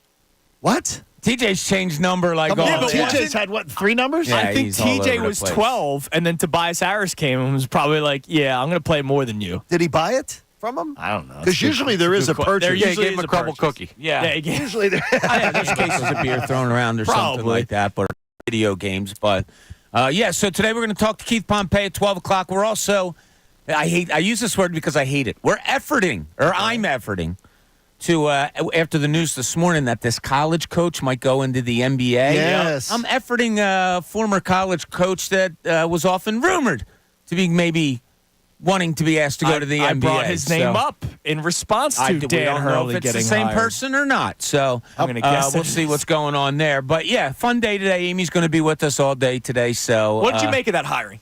It's not official yet. They're still... What do you make of the reporting that he might be going hired? after him? Yeah. I'd be surprised, in all honesty. Danny Hurley, to me, is the ultimate college coach. And the way he goes about it is just like his father, whose career, I was around a lot because when I was coaching, we played them, and I watched a lot of his games when he was coaching in high school. It is perfectly made for college.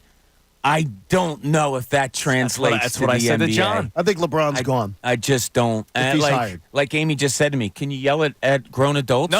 No. And Hurley came out with some great stuff after this year. Like, look, I'm looking for the kid that when he messes up, his parents aren't blaming somebody else. They're blaming the kid. Right. And that's what I do. And it's just it's kind of an old school type thing that works for him at Connecticut. Man, he's going to have to change an awful lot if he goes to the NBA. Could this have been a leverage float somewhere to get somebody else to... hey, we're looking at somebody else, because it just seems strange to me. It doesn't seem like I don't see LeBron playing for him. I'd find it weird. Seems weird, right? But so LeBron's maybe your getting to the dream's age- alive. Yeah, LeBron's getting to the age of you're going to find it hard for him playing for anybody because he kind of outranks almost everyone in the league. You know, He does. Yeah, Who doesn't except for outrank a Popovich? Yeah, exactly. Yeah, He does outrank everybody. So we'll see how it all plays out. All right, But we're going to Bobby. have fun today. All right, boys. We'll be Good job, listening. boys. Hey, join us and our generous partner, Paul B. Moyer and Sons. You love that lawnmower, don't you? I Andrew? absolutely do. Make a donation to the American Association for Cancer Research. Do it today at 975thefanatic.com/AACR. Because I'm living proof 3 times over. The cancer research saves lives. We'll be back at it tomorrow on a Fanatic Friday. Can't wait. Fun Friday. I can't wait. Everybody have a great rest of your day. Bob Cooney Midday Show coming your way next with Amy Fadul and Ray Dunn.